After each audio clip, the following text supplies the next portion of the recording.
ও গবেষক, জাতীয় পুরস্কার প্রাপ্তকারী, আন্তর্জাতিক খ্যাতি সম্পন্ন মুফাসসির কোরআন আল্লামা হযরতুল আল্লাম হযরত মাওলানা কারি আব্দুল হাই মোহাম্মদ সাইফুল্লাহ হাফিজাহুল্লাহ দামাত বারাকাতুহু আলী, তিনি আমাদের মাঝে এখন পবিত্র কোরআন ও হাদিস থেকে গুরুত্বপূর্ণ আলোচনা পেশ করবেন ইনশাআল্লাহ। আমি হযরতকে তার গুরুত্বপূর্ণ আলোচনা রাখার জন্য এই কুটবাড়ি যুব সংঘের কমিটির পক্ষ থেকে আমি তাকে সবিনয়ভাবে অনুরোধ করছি।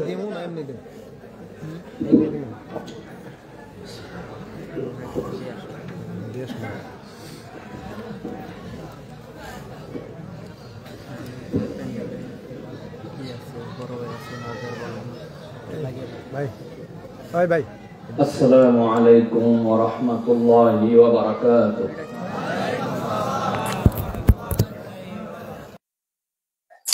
ইন্নাল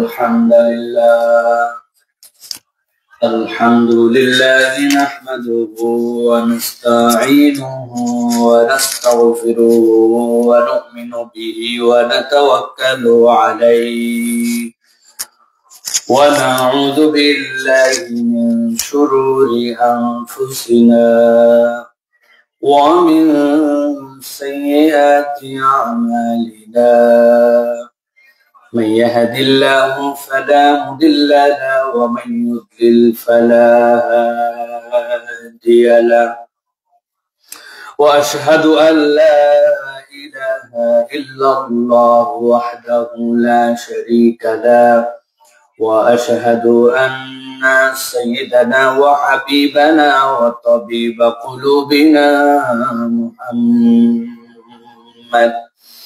الذي أرسله بالحق بشيرا ونذيرا وداعيا إلى الله بإذنه وسراجا منيرا فقد قال الله سبحانه وتعالى في كلامه المجيد وفي فرقان الحميد أعوذ بالله من الشيطان الرجيم بسم الله الرحمن الرحيم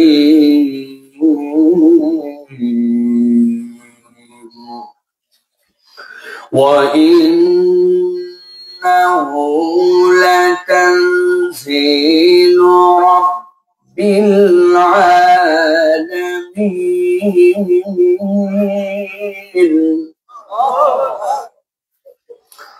نزل به الروح الأمين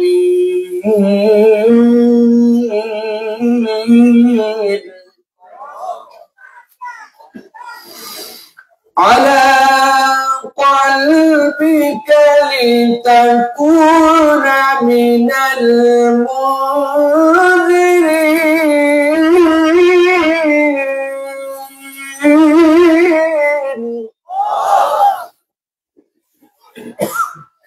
بلسان عربي مبين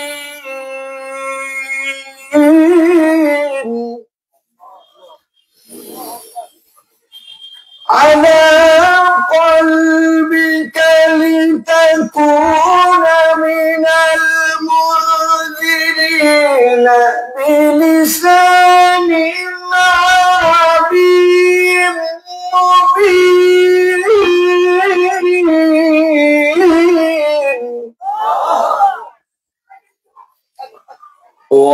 وإنه لفي زبر الأولين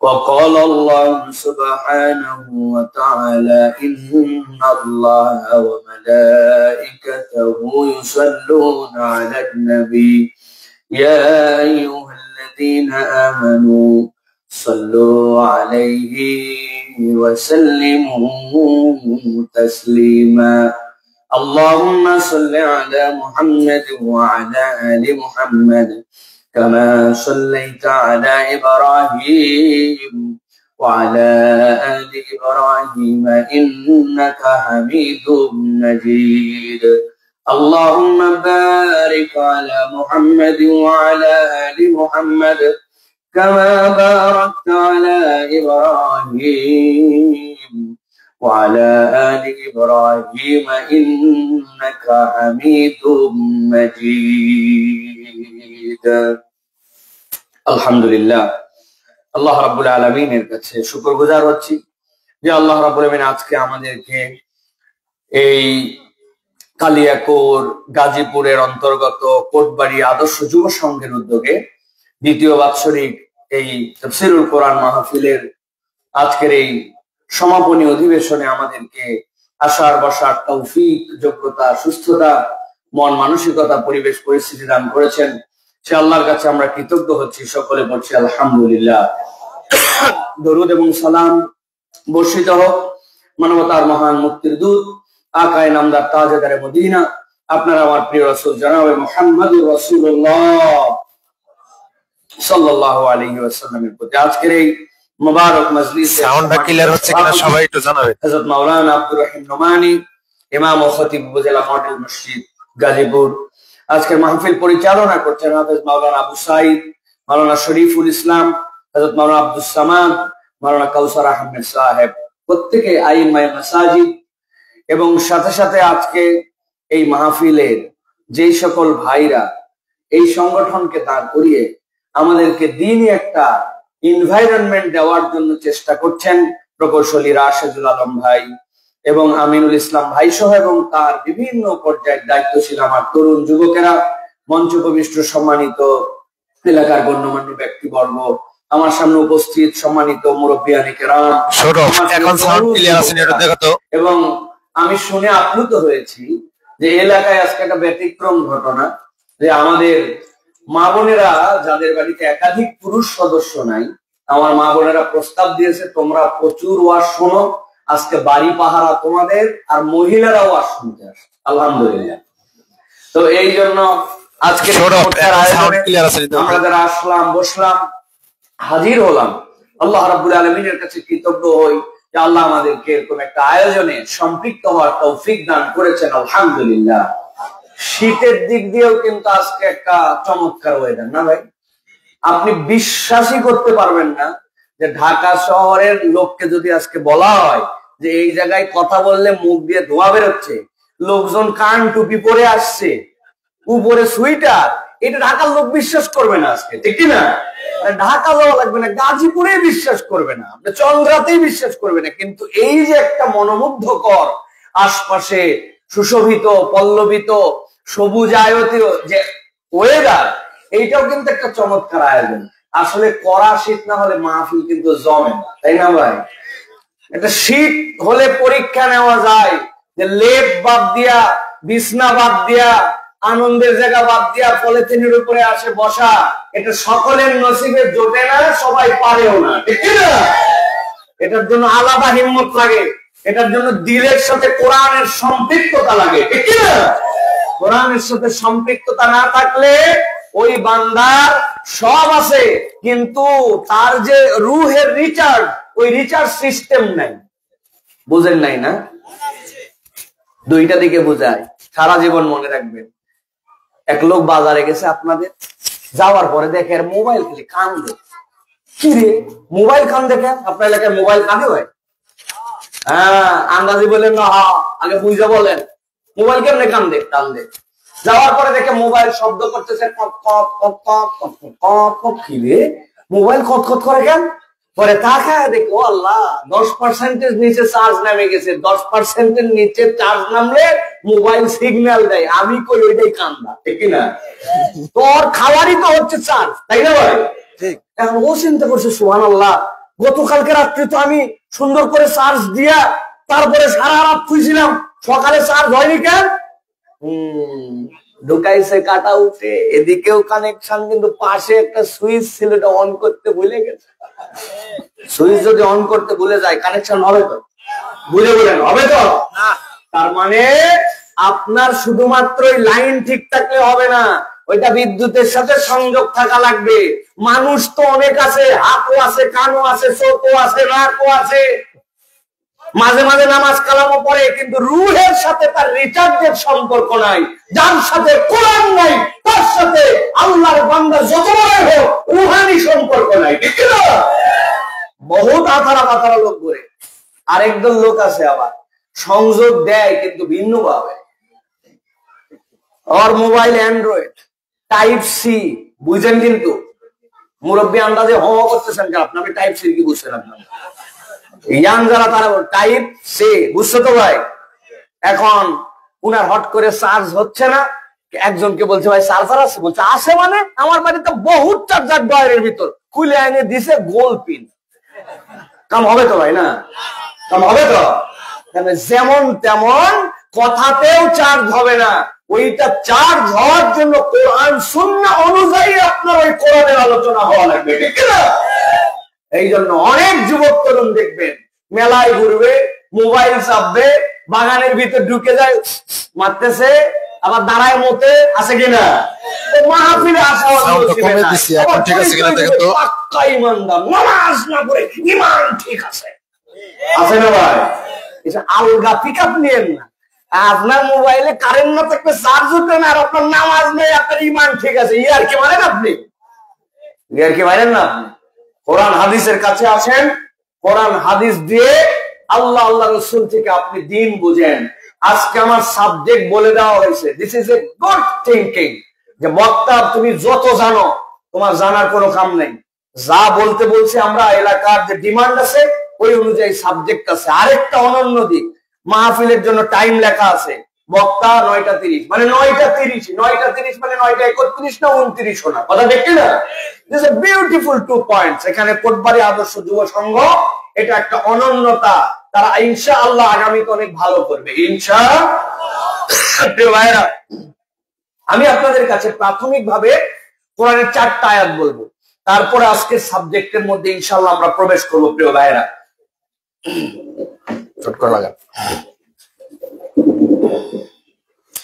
এখন কি সাউন্ড ঠিক আছে? টেপ মেরেন না? তারা ঢাকা থেকে আসছে, রোড জ্যামের কারণে আসতে দেরি করে ফেলছে আর কি। আপনাদের প্রোগ্রামটা অন্য জায়গায় যাক, সারা দুনিয়া ছড়াক। ওকে, প্রিয় ভাইয়েরা, আমরা 4টা আয়াতে কারিমা প্রথমে শুনবো। এখন সাউন্ড ঠিক আছে? আয়াতে কারিমার গুলার মধ্যে এই যে মাঠের মধ্যে এসে বসে গেছেন, আমি যদি জিজ্ঞাসা করি সাউন্ড ঠিক আছে জানো তো? সৌরভ একটু আওয়াজ দিয়ে বলেন ভাই, ঠান্ডা পড়ছে মানে মুখের ভিতরে তো ঠান্ডা ঢুকে যায় না। আল্লাহ মানুষের নাকের মধ্যে একটা ফেরোনাস নামে একটা ছোট্ট মেশিন দিছে, এ যদি 50 ডিগ্রি সেলসিয়াসেও যায়, তার হার্টে যতটুকু লাগবে ও 1 মাইক্রোসেকেন্ডের মধ্যে কনভার্ট করে আপনার হার্ট উপযুক্ত সে অক্সিজেন সাপ্লাই দিবে। আবার যদি -50 ডিগ্রিতেও যায়, তাহলেও সে এটাকে ক্যাপাসিটির মধ্যে ব্যালেন্স করে তার হার্টে দিবে। তাহলে শরীর ঠান্ডা হতে পারে, আমার বুক ঠান্ডা হয় না। মানুষের ভিতরে সব গরম, প্রস্রাব গরম, বাথরুম গরম, অ্যাক্সিডেন্ট করলে দেখবেন রক্ত গরম, শরীর গরম, টিস্যু গরম, সব গরম। এই জন্য সায়েন্স বলতেছে অতিরিক্ত ঠান্ডা খায় কোনো উপকার নাই, নাতিশীতোষ্ণ খাবার খেতে হবে যাতে শরীর সেটাকে সহজে পাচ্য করতে পারে। তা আমাদের ভিতরে জমে যায়নি তো ভাই? জমে গেছে আমাদের? তাহলে আওয়াজ করে বলতে হবে, শুনলে লাভ আছে না নাই? যে আছে বললেন এটা কম না বেশি? বেশি যে বললেন এটা বুঝে না না বুঝে? কি বুঝেছেন? একজনকে দাঁড় করা, আপনি কি বুঝছেন? আন্দাজি যে আওয়াজ দিয়ে হুজুরের সাথে তালে তালে বললেন বুঝে, কোরআন হাদিসের দলিল ওই মাথা হালাইছে দেখেন, বলছে হুজুরে আমি বলিনি। প্রিয় ভাইরা, আমরা এই জিনিসটা প্রথমে একটু বুঝে নেই। আল্লাহ রাব্বুল আলামিন বলছেন, ও আমার হাবিব, আপনাকে যে কিতাব দেওয়া হলো আমি রব্বুল আলামিন সেটার ব্যাপারে বলছি, ওয়া ইন্নাহু লাতানজিলু রাব্বিল আলামিন, এটা রব্বুল আলামিনের পক্ষ থেকে আপনার কাছে অবতীর্ণ হয়েছে। তবে যে অবতীর্ণের প্রক্রিয়া এটা কোনো স্বাভাবিক প্রক্রিয়া নয়, এটা আল্লাহ রাব্বুল আলামিন বিশ্বস্ততার সাথে অবতীর্ণ করেছে। আল্লাহ কোরআনে বলতেন, নাযালা বিহি রূহুল আমিন আল্লাহ বলছেন যে এটা দিলাম, এটা বিশ্বস্ত রূহুল আমিনকে দিয়ে দিলাম। এমন একটা রূহ, আল্লাহর যত সৃষ্টিকুল আছে তার মধ্যে থেকে সবচেয়ে বৃহৎ সৃষ্টির একজন জিবরাইল আমিন সেইটাকে নিয়ে আসলেন। আল্লাহ বলছেন আমি নাযালা বিহির রূহুল আমিন এমনি বলি নাই। এরপরের আয়াতে আল্লাহ বলছেন আলা কলবিকা লিতাকুনা মিনাল মুনজিরিন। এটা নবীজির অন্তরের উপরে দেওয়া হয়েছে, কলবের উপরে, সদরের উপরে দেওয়া হয়েছে। আপনাকে এই জন্য কিতাবটা দেওয়া হয়েছে যাতে করে আপনি আপনার উম্মতকে কিয়ামত পর্যন্ত সতর্ক করতে পারেন। আল্লাহ রাব্বুল বলছেন আলা কলবিকা, মুফাসসিররা ব্যাখ্যা করছেন শুনতে যদিও সহজ, কিন্তু আল্লাহ নবীর প্রতি যে ওহী আসছে এইটা কোনো সহজ বিষয় ছিল না। আল্লাহ রাব্বুল আলামিন কোরআনে নিজেই ব্যাখ্যা করেছেন, লাউ আনজালনা হাযাল কুরআনা আলা জাবালিন লারাআইতাহু খাশিআন মুতাসাদ্দিআ। এভারেস্টের নাম শুনছেন কিনা আপনারা? আপনি যদি ওই চলে যান আমাদের পঞ্চগড় জেলায়, ওইখান থেকে কাঞ্চনজঙ্ঘা দেখা যায়।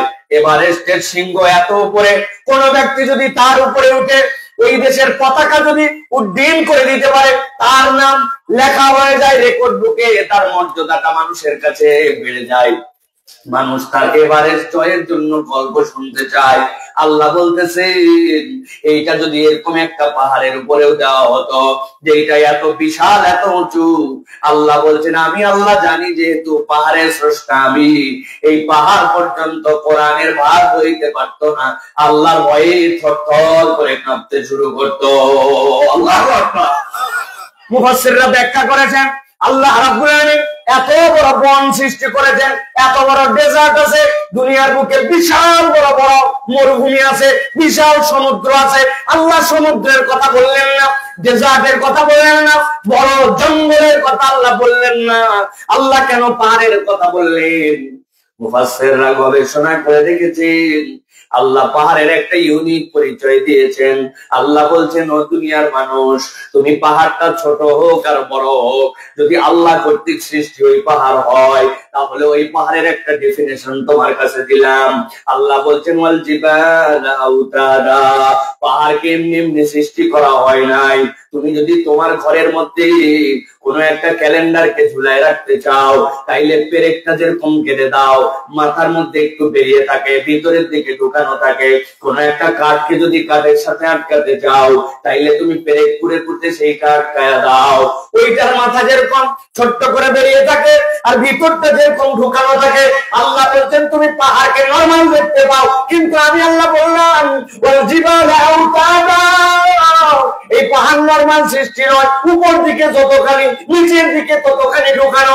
আল্লাহ বলছেন ওই যে তুমি এভারেস্ট দেখলে ওইটা 1000 ফিট উঁচু, উপরে দেখছো কম। আমি আল্লাহ বললাম নিচে এরকম গেড়ে দেওয়া, ওইটার উপরে কোরআনের একটা আয়াত যদি আসতো সহ্য করতে পারতো না, কাঁপতে শুরু করতো। কিন্তু আমি তোমাদের হাবিব, আমার প্রিয় নবী মুহাম্মদ সাল্লাল্লাহু আলাইহি ওয়াসাল্লামের অন্তরের মধ্যে কোরআন দিয়েছি, আমার হাবিব অস্থির হয় নাই, আমার হাবিব ভেঙেও পড়ে নাই। আল্লাহ বলছেন এর থেকে ভার জিনিস মানুষকে আর কিছু দেওয়া হয় নাই। সুবহানাল্লাহ। আল্লাহ এই জন্য বলতেছি এইটা এমনি এমনি দেওয়া হয় নাই, আপনি এটা দিয়ে আপনার উম্মতকে সতর্ক করবেন। আল্লাহ এরপরে কোরআনের শান বর্ণনা করছেন বিলিসানিন আরাবিয়্যিন মুবিন, এই কোরআনকে সুস্পষ্ট আরবি ভাষায় দেওয়া হয়েছে। না বুঝে বলেন সুবহানাল্লাহ, বলেন একবার সুবহানাল্লাহ। বুঝাই দেব যখন তখন আবার মজা পাবে। আল্লাহ বলতেছেন সুস্পষ্ট আরবি ভাষায় দিলাম। ভালো করে জেনে রাখেন, আপনাদের অনেকের মুখস্থ থাকার কথা, দুনিয়াতে প্রসিদ্ধ কিতাব আসমান থেকে কয়টা? জোরে বলেন কয়টা? আর সহিফা কয়টা? 100টা। টোটাল কিতাব কয়টা?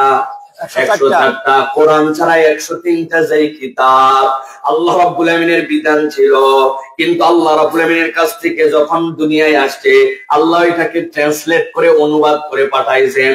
শেক্সপিয়ারের নাম শুনছেন আপনি? বিখ্যাত কবি।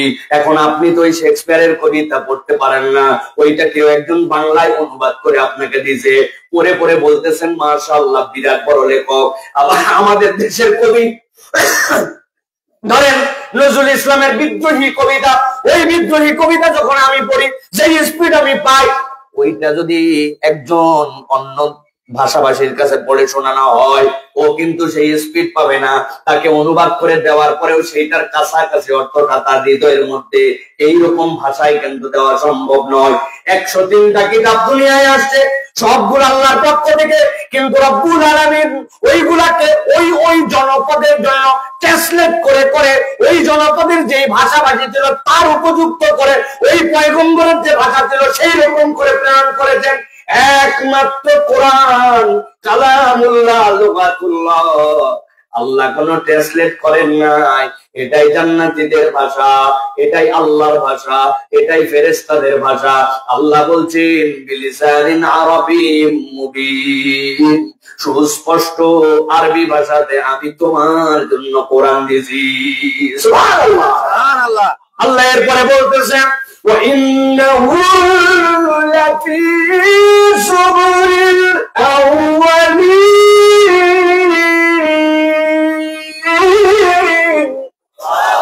আল্লাহ বলছেন মনে করো না এই কোরআন তোমার কাছে আসছে, তোমার এই প্রথম সংবাদ দিলাম না, না, না। আল্লাহ আদম আলাইহিস সালাম থেকে ঈসা আলাইহিস সালাম পর্যন্ত যত পয়গম্বর প্রেরণ করেছেন সব পয়গম্বরের কাছে বলে রাখছিলেন তোমাদেরকে শরীয়ত দিলাম, কিন্তু এই শরীয়তের মধ্যে তোমাদের পূর্ণতা দেওয়া হলো না। আসতেছে একজন নবীর নাম মুহাম্মাদুর রাসূলুল্লাহ, কালামের নাম হচ্ছে কালাম আল কোরআন। আল্লাহ বলতেছেন আমি আল্লাহ এমন কোন আগের কিতাব নাই যেই কিতাবে এই গ্রন্থ আর এই পয়গম্বরের খবর দেই নাই। সুবহানাল্লাহ, সুবহানাল্লাহ। তাহলে এবার বলেন যেটা শুনতে বসছেন, আগের বার তো হইচই করে বলছিলেন, বুঝে বলছি, আসলে কম বুঝছিল।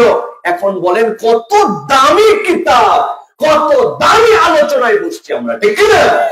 এটা হয়তো বোঝা যাচ্ছে না। লাল কাপড় আর সবুজ কাপড় মাটির মধ্যে বসা, উপরে যা সামিয়ানা আর যে কি, এটা তো প্রাইমারি স্কুলের মাঠ। এখন এটা প্রাইমারি স্কুলের মাঠ নাই, এটা আল্লাহ রাব্বুল আলামিন কিতাবুম মিনাল জান্নাত, জান্নাতের একটা টুকরা। আমি দেখতে পাচ্ছি না, কিন্তু আমার পাশ দিয়ে ফেরেশতা আছে। সব সময় আমি আল্লাহর কাছে ক্ষমা চাই, যেহেতু এখন আমি কোরআন শুনতেছি, ওই ফেরেশতা আমার হয়ে আল্লাহর কাছে এখন মাগফিরাত চাচ্ছে, ক্ষমা চাচ্ছে। এটাই নবী বলছেন। সুবহানাল্লাহ, সুবহানাল্লাহ। সুতরাং হালকা ভাববেন না। দুইজন বসতে পারে, একজন বসতে পারে, দিনই কথা যদি হয় হালকা ভাবার সুযোগ নাই। এরকম মূল্যবান একটা সময় নিয়ে আমরা এখানে বসছি। আল্লাহ রাব্বুল আলামিন যেন আমাদেরকে এটার উত্তম বিনিময় দান করেন, আমিন। আল্লাহ বলছেন ইন্নাল্লাযীনা কাফারু বিয-যিকরি লাম্মা জাআহুম ওয়া ইন্নাহু লাকিতাবুন আযীজ। ও দুনিয়ার মানুষ, অনেকেই কিতাব আসার পর স্বীকার করেছে, এতে কিতাবের মর্যাদা কমে না। আল্লাহ বলতেছেন এই কিতাবটা ওই মহা আজিজের পক্ষ থেকে আসছে। আল্লাহ বলতেছেন লা ইয়াতিল বাতিলু মিন বাইনি ইয়াদাইহি ওয়ালা মিন খালফিহি তানজিলুম মিন হাকিমিন হামিদ। আল্লাহ বলছেন দুনিয়াতে অনেক জায়গায় বাতিল ঢুকে যাবে, প্রয়োজনেও ঢুকবে, অপ্রয়োজনেও ঢুকবে। মানুষেরা সবাই মিলে 300-তে 300 জন এমপি মিলে হ্যাঁ বলে বলে সুন্দর করে একটা সংবিধান রচনা করছে। 10 বছর না যেতে বোঝা যায় এই সংবিধান সংশোধন করা লাগবে, ইচ্ছায় হোক অনিচ্ছায় হোক এইরকম করে পরিবর্তন করা লাগে কিনা ভাই? লাগে কিনা? আল্লাহ বলতেছেন এর মধ্যে কতগুলা তোমরা দেখো প্রয়োজন আছে, শয়তানিও আছে। এমন একটা বিধান ছিল যে এটা বাংলাদেশের জন্য স্বাভাবিকই চলতেছিল। শয়তান মাথার মধ্যে কামড় দিল, আমাকে 41 বছর থাকা লাগবে, অতএব ওইটা মুছে ফেলায় নিজের মতো আইন কানুন বানাই একবারে বসলাম তো বসলাম। আল্লাহ বলতেছেন বসছিলি মুরব্বীদের দ্বারা এবার ঘটনা ঘটানো হবে না, পোলাপানের দ্বারা থাপ্পড় দেওয়া হবে, এইসা থাপ্পড় দেওয়া হবে, কবর আর এই দেশে হবে কিনা সন্দেহ আছে। রাগ করলেন ভাই? যদি বানায় কিছু বলি তাহলে আমাকে বকা দিয়েন, বুঝে বলেন। এই জন্য আল্লাহ বলতেছেন লা ইয়াতিল বাতিলু মিন বাইনি ইয়াদাইহি ওয়ালা মিন খালফিহি তানজিলুম মিন হাকিমিন হামিদ। তুমি তুমি যদি এইটাকে তোমার কিতাব হিসাবে গ্রহণ করে নাও, আমি আল্লাহ চ্যালেঞ্জ দিয়ে দিলাম, কোন বাতিলের ভিতরে প্রবেশ করতে পারবে না, না সামনে থেকে না পিছন থেকে। দুনিয়ার সবাই মিলে চেষ্টা করবে কোরআনের থেকে কেমনে মানুষের দূরে সরানো যায়, দুনিয়ার সবাই মিলে চেষ্টা করবে কোরআনকে কেমনে মানুষের থেকে দূরে হটায় দেওয়া যায়। তারা যত দূরে হটাবে, আল্লাহ বলতেছেন আমি রব্বুল আমিন চ্যালেঞ্জ দিয়ে রাখলাম, ইরিদুনা লিয়ুতফিউ নূরাল্লাহি বিআফওয়াহিহিম ওয়াল্লাহু মুতিম্মু নূরিহি ওয়ালাউ কারিহাল কাফিরুন। তুমি মনে করছো মুখের ফু দিয়ে নিবাবা, আমি আল্লাহ চ্যালেঞ্জ দিলাম, যত ফু দিবি নিবে না, ওইটা আরো বেশি জ্বলবে। ছোট্ট একটু বাচ্চা মায়ের সাথে রান্নাঘরের আশপাশে ঘোরাফেরা করে, মা যখন মাটিতে চুলা ধরায়, চুলা ধরানোর আগে দোয়া কুপি বাতি, ওই কুপি আগে জ্বলায়। দেখছেন নি কুপি আপনারা? কুপি যখন জ্বলায়, চুলা যখন ধরানো শেষ, তখন মা করে কি, হয় ফু দিয়া অথবা হাত দিয়া এরকম করে দেয় ধাক্কা, দিলে আস্তে করে কুপি নিভে যায়, অথবা মুখের কাছে নিয়ে ফু দেয়, কুপি নিভে যায়, ঠিক কিনা? এখন মার মাগরিবের নামাজের ওয়াক্ত হয়ে গেছে, রান্না বান্না শেষ, চুলা গনগনা, সব তরকারি নামায়া এখন শুধু ছাই আর নিচে কয়লা গনগন করে জ্বলতেছে। মা যদি এখন চুলা নিভায় যায়, তাইলে দেখা যাচ্ছে তার জন্য রান্না বান্নার কাজের পরে নামাজের ওয়াক্ত থাকে না। সন্তানরা ডাক দিছে 12-13 বছর, ছোট্ট মানুষ, কিন্তু বুঝ হয়েছে মায়ের সাথে, গো মা চুলাটাকে নিভাতে পারবি নাকি? বাচ্চা বলছে পারবো না, মানে নিভানো আগুন কেমনে আমি প্রত্যেক দিন দেখে দেখে শিখছি। মা বলছে যাক তাহলে তুই চুলা নিবা, তবে সাবধানে নিবাবি। আমি নামাজে গেলাম, হয়ে গেছে নামাজে, এখন দেখছে মা তো প্রত্যেক দিন কুপি ধরায়, এরপরে ফু দিয়ে নিবাই। এখন চুলার মধ্যে আগুন নিবানো লাগবে, যেহেতু রাত্রেবেলা আগুন দিয়ে যাওয়া যাবে না।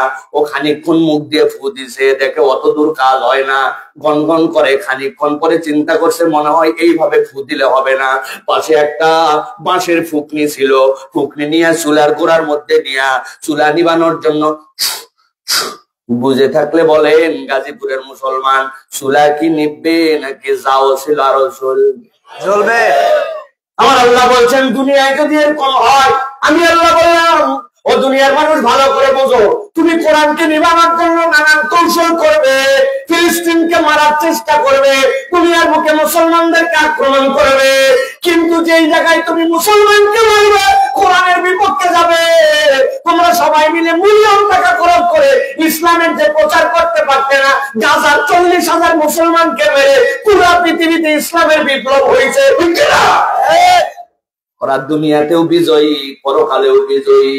আল্লাহ এই জন্য বলছেন যেমন তেমন কিতাব শুনতে আসো নাই, যার সামনে পিছে, যার ডানে বামে কোনো জায়গার থেকে বাতিল ঢুকতে পারবে না, ওই কিতাব বলা হচ্ছিস তুই। ওই কিতাব শোনার জন্য আমরা আসছি। আল্লাহ রাব্বুল আমিন এই জন্য বলছেন ওয়াকালাল্লাযিনা কাফারু লাউলা নুজিলা আলাইহি, আল্লাহ বলছেন কাফেররা বলে যদি এটা অবতীর্ণ হতো কোরআন জুমলাতান ওয়াহিদাতান একবারে, তাহলে আল্লাহ বলতেছেন কাযালিকা লিনুসাব্বিতা বিহি ফুয়াদাক, তোমাদের মনের মতো হতো তাহলে মনে। আল্লাহ বলছেন যেমনি দেই এমনি একদম উল্টা কথা বলবে, উল্টা কথা বলা লোক সব সমাজেই থাকবে, কিন্তু এই উল্টা বলে কোরআন এবং প্রকৃত মুসলমানদেরকে কখনো বিভ্রান্ত করা যাবে না। কারণ ঈমানটা আল্লাহর পক্ষ থেকে আল্লাহ রাব্বুল আলামিন দিবেন, ওইটা এত সস্তা না। পৃথিবী প্রমাণ হয়ে গেছে যে মুসলমানদের থেকে তাদের ধর্মকে কেউ বেশি ভালোবাসে না। আমাদের অনেক কিছু কম থাকতে পারে, ইবাদত বন্দেগীতেও ঘাটতি কম থাকতে পারে, কিন্তু আমি মুসলিম এইটা বলে মুসলমানরা যে ফিল প্রাউড করে, পৃথিবীতে আর কেউ এটা করে না, ঠিক না? আমাদের ধর্মের তো বেজই নেই। ওরা জিজ্ঞাসা করবেন কি বলবে, আপনার যেই লোক মূর্খ ওরা 10টা সূরা মুখস্থ, আর আপনি আশপাশ থেকে খুঁজে বের করেন তো অন্য ধর্মাবলম্বী, তুই 10টা শ্লোক বল, ওর পায়খানা হয়ে যাবে, ঠিক না? আপনি খুঁজে বের করতে পারবেন না, 10টা তুই বাইবেল থেকে তুই রেফারেন্স দে, তাওরাত থেকে দে। আর একজন বাংলা ঠিক মতো পড়তে জানে না, ইংরেজি জানে না, ব্যাককল ভাই আমার টিপস হয়, কিন্তু নামাজের পরে বসে আল্লাহু লা ইলাহা ইল্লাহুল হাইয়ুল কাইয়ুম লা তাখুযুহু সিনাতুন ওয়া লা নাওম সজ্জরায় কোরআন পড়তেছে, আছে কিনা? আল্লাহ বলতেছেন এই জন্য তুমি যেভাবেই চেষ্টা করো কোরআন থেকে বিচ্ছিন্ন হওয়া যাবে না। করতে পারবো না, তবে এইটাকে আট ঘাট বেঁধে সঠিক চার্জ দিতে হবে, ঠিক না? প্রিয় ভাইরা, আজকে আমাদের আলোচ্য বিষয় ওই জায়গাতেই আমি আপনাদের জন্য রেডি করে আসছি ইনশাআল্লাহ। অল্প কিছু, একদম অনেক দীর্ঘ, মানে একদম আপনারা বিরক্ত হয়ে যাবেন এরকম কথা বলবো না, তবে যেটা বলবো ইনশাআল্লাহ আমার মুখ থেকে যদি না শোনেন তাহলে এইভাবে আপনি শোনেন নাই, আপনার জন্য এইরকম একটা গোছানো বিষয় আমরা আলোচনা করে শুনে আমল করার নিয়ত করে বাড়িতে যাব ইনশাআল্লাহ। সবাই বললেন না যে ভাই ইনশাআল্লাহ? কারা কারা আছেন ভাই দেখে একটু হাত দুটা তোলেন। মাশাআল্লাহ। বাবা মুরব্বীরা আপনারা হাত তুলেন না, আপনাদের হাতে তো গিরিজ টিরিজ না, এগুলো জাম হয়ে গেছে, আপনারা থাক, আমার শুধু ইয়াংরা হাত তুলুক। হ্যাঁ, আপনাদের হাত সোজা করতে বললে কি হাত সোজা? আমি আজ পর্যন্ত বুঝলাম হাত না এরকম করে সোজা হবে আপনার, আপনি লেপের থেকে হাতটা বাইর করেন একটু, বাবা করে একটু সোজা করেন হাতটা, আরো সোজা করেন, টান করেন, বলছেন সবাই শক্ত করেন, শক্ত শক্ত, বুক টান দেন, হাত নামান। এবার চেক করবো কারা কারা উঠাই নাই, ডানে বামে তাকায় আমরা দেখবো। রেডি আছেন না ভাই? পারবেন ইনশাআল্লাহ? কারা কারা আল্লাহর দেওয়া মোবাইল গিরিজ ব্যবহার করে আপনি হাত তুলতে পারতেছেন না কেন, আমি এটা দেখতে যাচ্ছি। এরপর প্রেস্টিজ ইস্যু নেই, আমরাই সবাই একটু হাত দুটো টান করে তোলেন সোজা, দুই হাত উঠছে সবার। এবার গলাটা পরিষ্কার দেন, আরে ভালো করে শক্ত করে সোজা করেন, সোজা।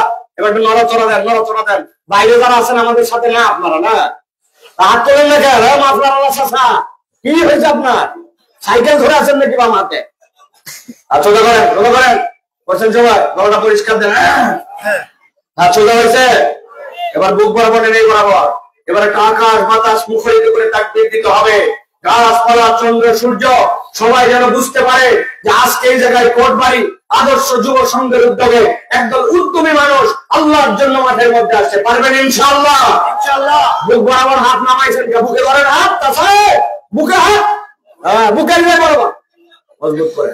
আমি যখন বলি ইল্লাহি তাকবীর, হাত দুটো আসমানের দিকে ছুড়ে দিয়ে বলতে হবে আল্লাহু আকবার। পারবেন ইনশাআল্লাহ? ইনশাআল্লাহ। রেডি সবাই?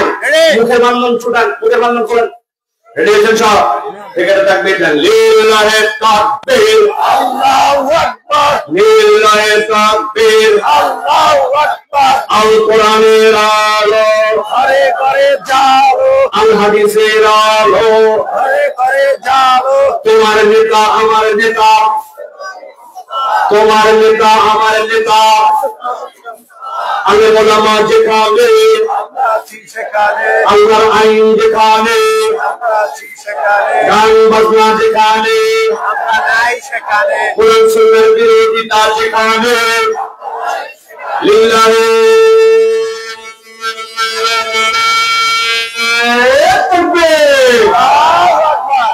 মাশাআল্লাহ, আলহামদুলিল্লাহ বলেন আলহামদুলিল্লাহ। শয়তান আছে না? মোটামুটি সিফা সাফা দিয়ে কোন দিকে যে যাচ্ছে ভাই, কারণ আল্লাহু আকবার শয়তান এটা সহ্য করতে পারে না, ঠিক না? এই জন্য আমরা কোরআন থেকে কিছু কথা শুনতে চাই, বলেন আল্লাহুম্মা আমিন। আল্লাহুম্মা আমিন। আজকে আমাকে যে বিষয় বলার জন্য বলা হয়েছে সেটা হচ্ছে কোরআন এবং কোরআনের সাথে সম্পৃক্ততার মানব জীবনে গুরুত্ব। ঠিক, আমরা তো জানি কোরআনুল কারীম আল্লাহর কিতাব, তাই না ভাই? নবীজির কাছে আসছে, তাই না ভাই? এমনকি এইটাও জানি কোরআন যদি হাতে পড়ে যায় তাহলে সেম ওজনে চাল দেওয়া লাগে, জানেন না? করতে পারছেন এটা? কিছু সাদাকা দেওয়া ভালো, কিন্তু ওই সেম ওজন করা লাগে। কোরআন আপনি চাইলের ওজনে ফেললেন কেমন রে ভাই? এটা টাকার ওজনে ফেললে তাও এটা মানান যায়, 1000 টাকার নোটের ওজনে ফেললে তাও কিছুটা হয়। আসলে এটা আমাদের ভক্তি থেকে আমরা করি, যে আমাদের যা সামর্থ্য আছে সেই অনুযায়ী আল্লাহ ভুল হয়ে গেছে তুমি মাফ করে দিও, তাই তো না? তার মানে এই কিতাবকে আমরা মর্যাদা দেই, ভালোবাসি, পড়লে সওয়াব হয়, আমরা জানি, ঠিক না? এটা আমাদের একটা গড় জানা। কিন্তু আজকে আমরা জানবো যে আল্লাহ আমাদেরকে কোরআন দিলেন, ওই কোরআনের সাথে আসলে মানব জাতির সম্পৃক্ততার প্রয়োজনটা কি? কেন আল্লাহ কোরআনে এত গুরুত্ব দিলেন, এত মর্যাদা দিলেন? এক অক্ষর পড়লে 10টা সওয়াব আল্লাহ রাব্বুল আলামিন দান করলেন। আল্লাহ বলেন এটা কালামুল্লাহ, এটা আল্লাহর সৃষ্টি নয়, এটা আল্লাহ রাব্বুল আলামিন নিজে মুখ দিয়ে বলছেন। এইরকম একটা মর্যাদাপূর্ণ কিতাব আমরা সবাই জানি। আমার মা বোনদেরকে বলবো, আপনারা পয়েন্ট গুলা মুখস্থ করবেন, আমি মুখস্থ করার মতো বলে দিব। আপনার বাচ্চার জন্য, আপনার সন্তানের জন্য, আপনার স্বামীর জন্য আপনি রিমাইন্ডার করাবেন আবার যে একটা মানুষ যদি দুনিয়াতে সফল হতে চায় তার সাথেই কোরআনের সাথে সম্পৃক্ততার সর্বনিম্ন প্রয়োজন 5টা। কয়টা? 5টা। সব মুখ দিয়ে বলতে হবে, আস্তে কিন্তু বলতে হবে সবাইকে। কয়টা? 5টা। হাতগুলো রেডি করেন, ডান হাত। আমি যেই বলবো কয়টা, হাত তুলে বলতে হবে 5টা। আমি এখন না, একসাথে তুলতে হবে সবাই। কোরআনের সাথে সর্বনিম্ন সম্পৃক্ততার প্রয়োজন কয়টা? 5টা। হাত নামান আরেকবার। কারা কারা ফাঁকি মারছে আমি দেখছি, কিন্তু তার মধ্যে ওই যে একটা কান টুপি আলা ভাই, এই যে গ্রিন কালারের চাদর গায়ে দিয়ে বসে আছে, ফাঁকি মারছে। কোরআনের সাথে সম্পৃক্ততার সর্বনিম্ন প্রয়োজন কয়টা? 5টা। সিএনজির গোড়ার থেকেও হাত তুলছে, আলহামদুলিল্লাহ, আলহামদুলিল্লাহ, মাশাআল্লাহ। তাহলে আমরা এই 5টা পয়েন্ট জেনে এইটার ভিতরে তাত্ত্বিক কথাগুলা বুঝে আমল করার নিয়তে বাড়ি যাব ইনশাআল্লাহ। ইনশাআল্লাহ, ইনশাআল্লাহ। আল্লাহ যেন কবুল করেন, আমিন। 1 নম্বরে, মানব জীবনে কোরআনের সাথে সম্পৃক্ততার প্রয়োজন হচ্ছে প্রত্যেক মানুষ একটা পথের দিশা পেতে চায়, দিশে হারা হয়ে মানুষ থাকতে চায় না। মানুষের সেই পথটা যেন সঠিক হয়, এইটা মানুষের একটা ডিজায়ার, ঠিক না? আমি একটা উদাহরণ দেই। এক লোক বলছে, ভাই আমি একটা সেই রকম বিল্ডিং এ থাকতে চাই যে বিল্ডিংটা দেখতে সুন্দর, সিকিউরিটি হেভি, লাইট হেভি, অনেক বড় জায়গা নিয়ে, সামনে পিছনে গার্ড থাকবে। মনে করছে এই বিল্ডিং এ থাকাই তার সফলতা। খুঁজতে খুঁজতে যায়, দেখে কাশিমপুরের পাশে এরকম একটা বিল্ডিং পাইছে, 4 বাউন্ডারি, চারিদিক লাইট, সব দিকে সিকিউরিটি, ভিতরে রুম আর বিল্ডিং কিনে বলছে এর ভিতরেই থাকবো আমি। ওটা কি ভাই? ও মা বলছে আমি এখানে যা যা ডিজাইন করছে সবই তো পাইছে, বিল্ডিং সেরকম, বাউন্ডারি সেরকম, ভিতরে থাকতে হবে। পরে দেখা ব্যাকল, এর ভিতরে এমনি এমনি যাওয়া যায় না, বদমাইশি করলে ভিতরে ঢুকায়, ঠিক না? তো আমার বক্তব্য হচ্ছে, ভাই পথের দিশা চাই, কিন্তু কোনটা রাজবাড়ি আর কোনটা যে আপনার জন্য এই জেলবাড়ি, এইটা যদি আপনি না চিনেন তাহলে দেখবেন বিল্ডিং কিন্তু হয়ে যেতে পারে জেল, ঠিক না? এই জন্য মানুষের ডিজায়ার, সে সবসময় সঠিক পথের দিশা যেন পায়, আল্লাহ এটা চান। আল্লাহ বলছেন এই পথের দিশা যদি পেতে চাও তাহলে কোরআনের সাথে সম্পৃক্ত না হলে তোমার কোন উপায় নেই। আমার কথা নয়, কোরআন থেকে দলিল দিচ্ছি।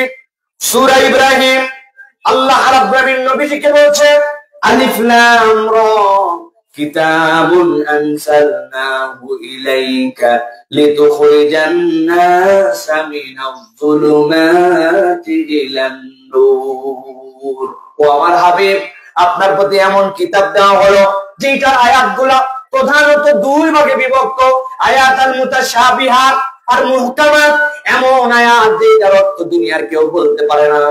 আল্লাহ কোরআনের 29টা সূরার শুরুতে এরকম সাংকেতিক শব্দ ব্যবহার করেছেন, কিন্তু কোরআন আমাদের কাছে বলছে ওই 29টার মধ্যে 26টা সূরার শুরুতে আল্লাহ যেখানে এগুলা শব্দ, এগুলো অক্ষরমালা ব্যবহার করেছেন, ওর পরে আল্লাহ আশ্চর্যজনক ভাবে কোরআনের অনন্যতার পরিচয় তুলে ধরেছেন। আলিফ লাম মিম মানে জানো না, জানি না আল্লাহ, যালিকাল কিতাব লা রাইবা ফি। এরপর আল্লাহ জানো না তুমি, জানাচ্ছি আমি, এমন কিতাব দেওয়া হলো যার মধ্যে কোনো সন্দেহ নাই। ইয়াসিন, প্রকৃত অর্থ জানো না, জানি না আল্লাহ। অনেকে অনেক কথা বলেছেন, কিন্তু আল্লাহ আমার প্রপারটা জানা নাই, আপনি জানেন কেবল। তাহলে শোনো, এরপরে কোরআনের পরিচয় দিচ্ছি, ওয়াল কোরআনিল হাকিম। কোরআন হচ্ছে মহাবিজ্ঞানময়। আলিফ লাম রা জানো, এটার মানে না আল্লাহ জানি না, আমি অক্ষম। আল্লাহ বলতেছেন আমি জানাচ্ছি, কিতাবুন আনজালনাহু ইলাইক, তোমার কাছে এমন কিতাব দেওয়া হচ্ছে যার মধ্যে এই বিষয়বস্তু দেওয়া হয়েছে। আল্লাহ বলতেছেন এই জন্য মানুষের সকল পাণ্ডিত্য যেখানে এসে থেমে যাবে, দুনিয়ার সব জ্ঞান যেখানে এসে আল্লাহ বলতেছেন আটকায় যাবে, আমি রব্বুল আলামিন সেখান থেকেই তোমার জন্য এই কোরআনকে পথের দিশা হিসেবে দিব। তবে যেমন তেমন নয়। আল্লাহ বলতেছেন লিতুখরিজান নাস মিনাজ যুলুমাতি ইলান নূর। ওই মানুষটা জাহালাতের মধ্যে থাকবে, তার জ্ঞানের মানদণ্ড তাকে সব সময় ন্যায় অন্যায় চিনতে সহযোগিতা করবে না। মানবীয় দুর্বলতা থাকবে, কিন্তু আল্লাহ বলছেন এই কোরআনকে তোমার জন্য এমন গাইড বুক বানায় দেওয়া হবে, তোমাকে অন্ধকার থেকে এই কোরআন জান্নাতের রাস্তা দেখায় দিবে। সাহাবায়ে কেরাম যারা ছিলেন এর আগে তাদের চরিত্র কেমন ছিল? এমনও সাহাবী ছিলেন 100 জন কন্যা সন্তানকে হত্যা করছেন, এমনও সাহাবী ছিলেন আল্লাহর নবীকে হত্যার জন্য তরবারি নিয়ে দৌড় দিয়ে দিয়েছেন, এমনও সাহাবায়ে কেরামের মধ্যে লোকজন ছিলেন যারা পেশাদার ডাকাত করতেন, ডাকাতি করতেন, যারা পেশাকে বাছাই নিয়েছিলেন জোর যার মুল্লুক তার আমি যা ইচ্ছা তাই করতে পারি, নারীদের কোনো সম্মান ছিল না। কিন্তু কোরআন যখন তাদের কাছে গাইড হিসাবে আসলো, আল্লাহ বলছেন ওই মানুষগুলাকে অন্ধকার থেকে এমন আলো দেখালাম, দুনিয়ায় থাকতে আমি তাদেরকে জান্নাতের সার্টিফিকেট দিছি। আল্লাহ বলতে চান এই জন্য তোমাদের হয়তো দুনিয়ার মধ্যে সাহাবীদের মতো করে জান্নাতের সার্টিফিকেট তোমাদের জন্য দেওয়া হয়তো হবে না, কিন্তু তুমি যদি এই রাস্তাটাই ওঠো, এই রাস্তাটা তোমাকে জান্নাতে নামায় দিবে। আল্লাহ কোরআনে বলছেন সূরা মায়েদার 16 নম্বর আয়াতের মধ্যে, ইয়াহদি বিহিল্লাহু মান ইত্তাবা'a রিদওয়ানাহু সুবুলাস সালাম ওয়া ইখরিজুহুম মিনাস যুলুমাতি ইলান নূর। এটা এমন রাস্তা যেটার মধ্যে তুমি যদি পছন্দ করে নাও, তাহলে তোমাকে জাহান্নাম থেকে রব্বুল আলামিন জান্নাতের দিকে তোমার রাস্তা বাতলায় দিবে।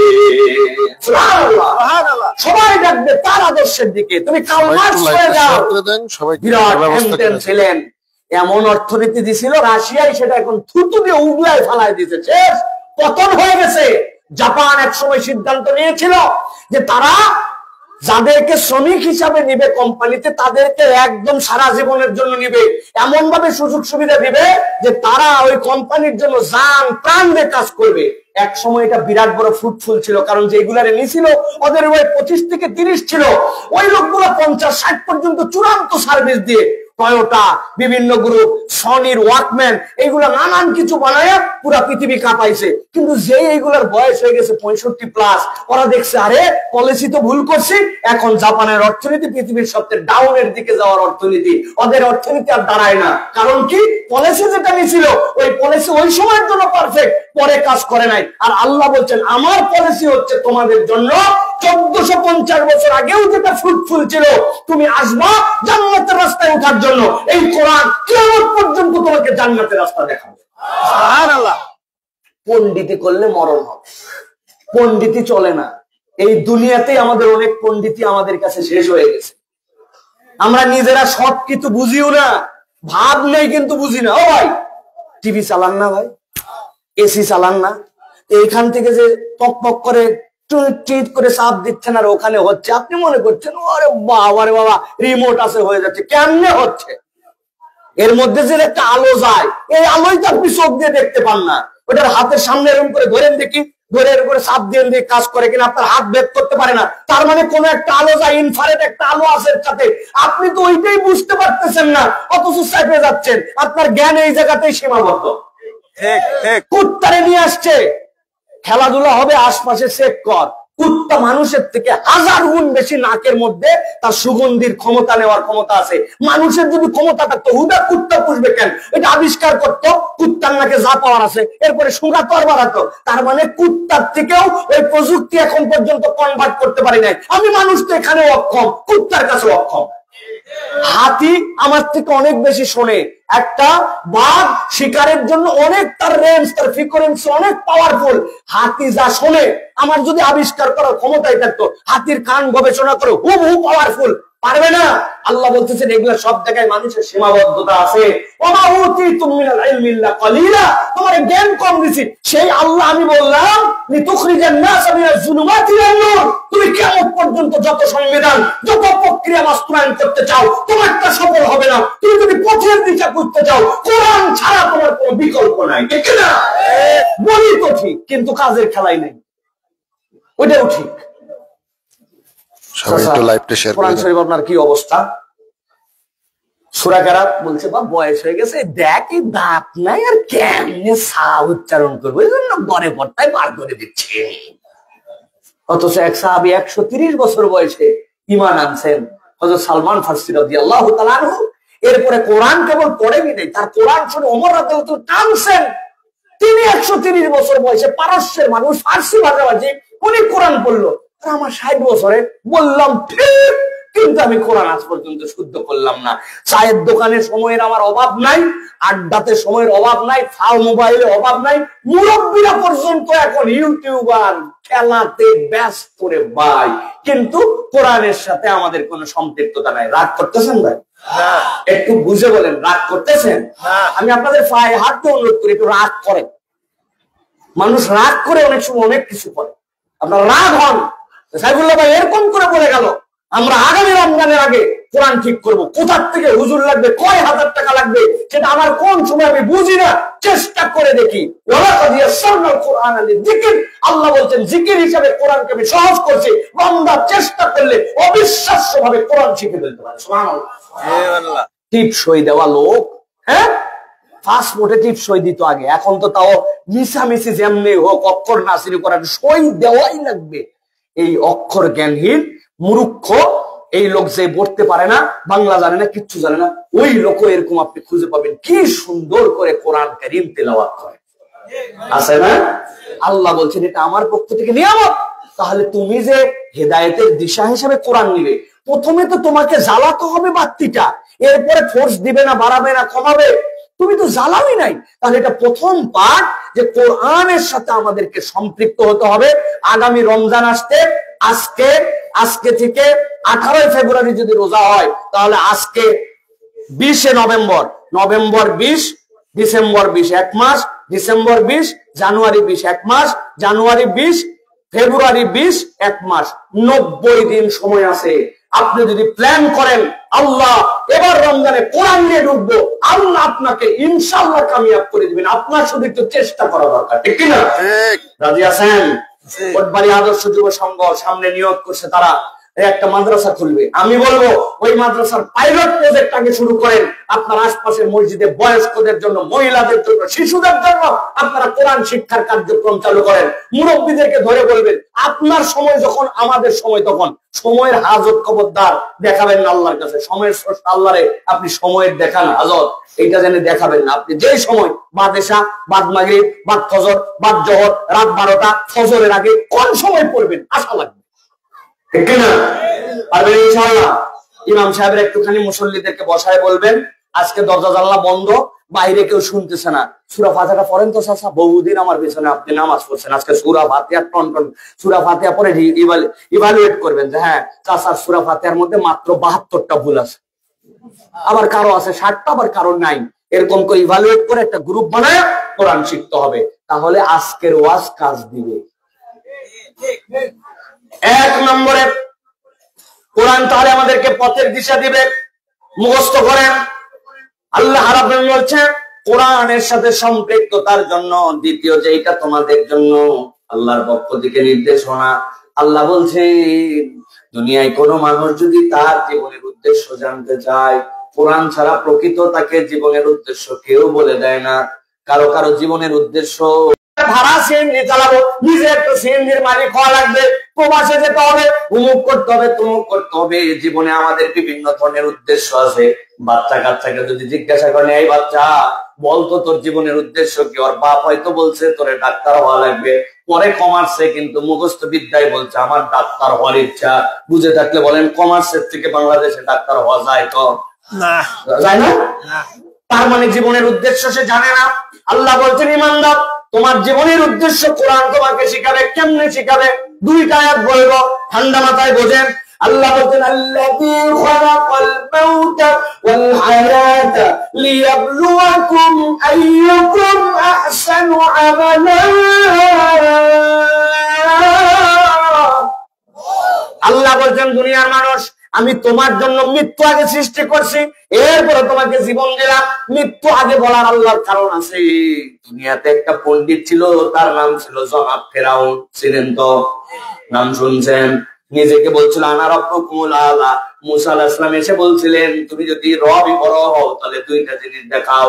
কি দেখাবো? তুমি কি জীবন দিতে পারো? ইজি ব্যাপার। মারতে পারো? আরো সহজ। কেমনে? জেলখানার থেকে একজন আসামি করে আনছে, যার এখন পর্যন্ত কোনো রায় হয় নাই, তারে অযথায় হয়রানিমূলক ভাবে ধরে নিয়ে আসছে, জিজ্ঞাসা করছে তোর মামলা কি? বলছে আমার কোনো মামলা নাই, আমার কোন রকম কিচ্ছু নাই, ধরে আনা হয়েছে। বলছে আরে থামায় রাখো। এবার আরেকজন জানছে তোমার মামলা কি? বলে এই কারণে আমার জন্য ফাঁসির ঘোষণা হয়ে গেছে।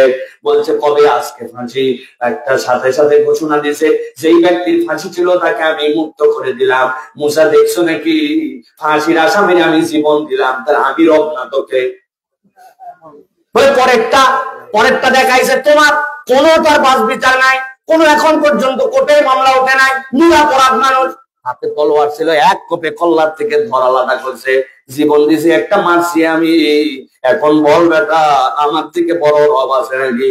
মুসা বলছেন বুঝে হালাইছি, পুরো ক্লিয়ার, কেবল 10%-এর মতো জীবন দিলাম, মারলাম, আবার 10% করতে পারি। তাকে বোঝানোর জন্য বলছি, নবীরা তো এরকম করে পার্সেন্টেজ দিয়ে বলেন নাই, বোঝানোর জন্য। মুসা আলাইহিস সালাম জিজ্ঞাসা করছে যে এইটা কেবল ঘর থেকে কাল্লা আলাদা করলেন, আপনার সামনেই তো পড়ে আছে, আপনার সামনে এখনো গরম রক্ত প্রবাহমান হচ্ছে, ওইটার কেবল কিছু করতে হবে না, ওই ঘরের সাথে কাল্লাটা আবার একটু জোড়া দিয়ে আপনারাই একটুখানি রব বলে ডাকতে বলেন তো। বেয়াদব কোথাকার, উল্টাপাল্টা কথা বলা, আমার সামনে এত বড় বেয়াদবি। যখন দেখবেন যুক্তি থাকে না, তখন একদম লোক সইতে যায় কিনা। হুজুরদের সামনে অনেক সময় টিকতে পারে না, তখন উনি পাওয়ার দেখায়, গরম দেখায়। কয়দিন আগে দেখলেন না, বেচারি মসজিদ থেকে নামাজ পড়ায় আসতেছে, ভিতরে এত হুজুরের প্রতি রাগ, এই জন্য মুসল্লি ইমাম সাহেব পর্যন্ত কথা নাই বর্তা নাই ধাক্কা দিয়ে ফেলায়, ইচ্ছা মতো পিটায়। আসলে 17 বছরের ভিতরে নাপাক রক্ত তার ভিতরে, হুজুর দেখলে তার গা জ্বলে। এরকম কতগুলা শয়তান মার্কা লোক এখন পর্যন্ত এই দেশের প্রশাসনে আছে। প্রিয় ভাইয়েরা, আল্লাহ বলতেছেন তাহলে তোমার রব মৃত্যু দেন, তোমার রব জীবন দেন। ভালো করে বোঝেন, জীবনের উদ্দেশ্য কোরআন বোঝাচ্ছে। আল্লাহ বলছেন কেন? লিয়াবলুয়াকুম আইয়ুকুম আহসানু আমালা। আল্লাহ দেখতে চান তোমাদের মধ্যে কে সর্বোত্তম আমল করে। কথাটা সহজ, কিন্তু একটু বুঝায় বললে বুঝবেন। আল্লাহ এর মধ্যে জীবনের উদ্দেশ্য তুলে ধরছে। এখানে যদি কাউরে হাত তুলে বলে ও মুরব্বী, জীবনে এরকম করে 2 রাকাত নামাজ পড়ছেন বাপ, যেটা আল্লাহর কাছে বলতে পারবেন রব আপনি কবুল না করে পারবেন না, শতভাগ মনোযোগ, শতভাগ শুদ্ধতা, শতভাগ আল্লাহর জন্য ডেডিকেশন ছিল আমার, মনে চুলের জন্য এদিক ওদিক চাই নাই।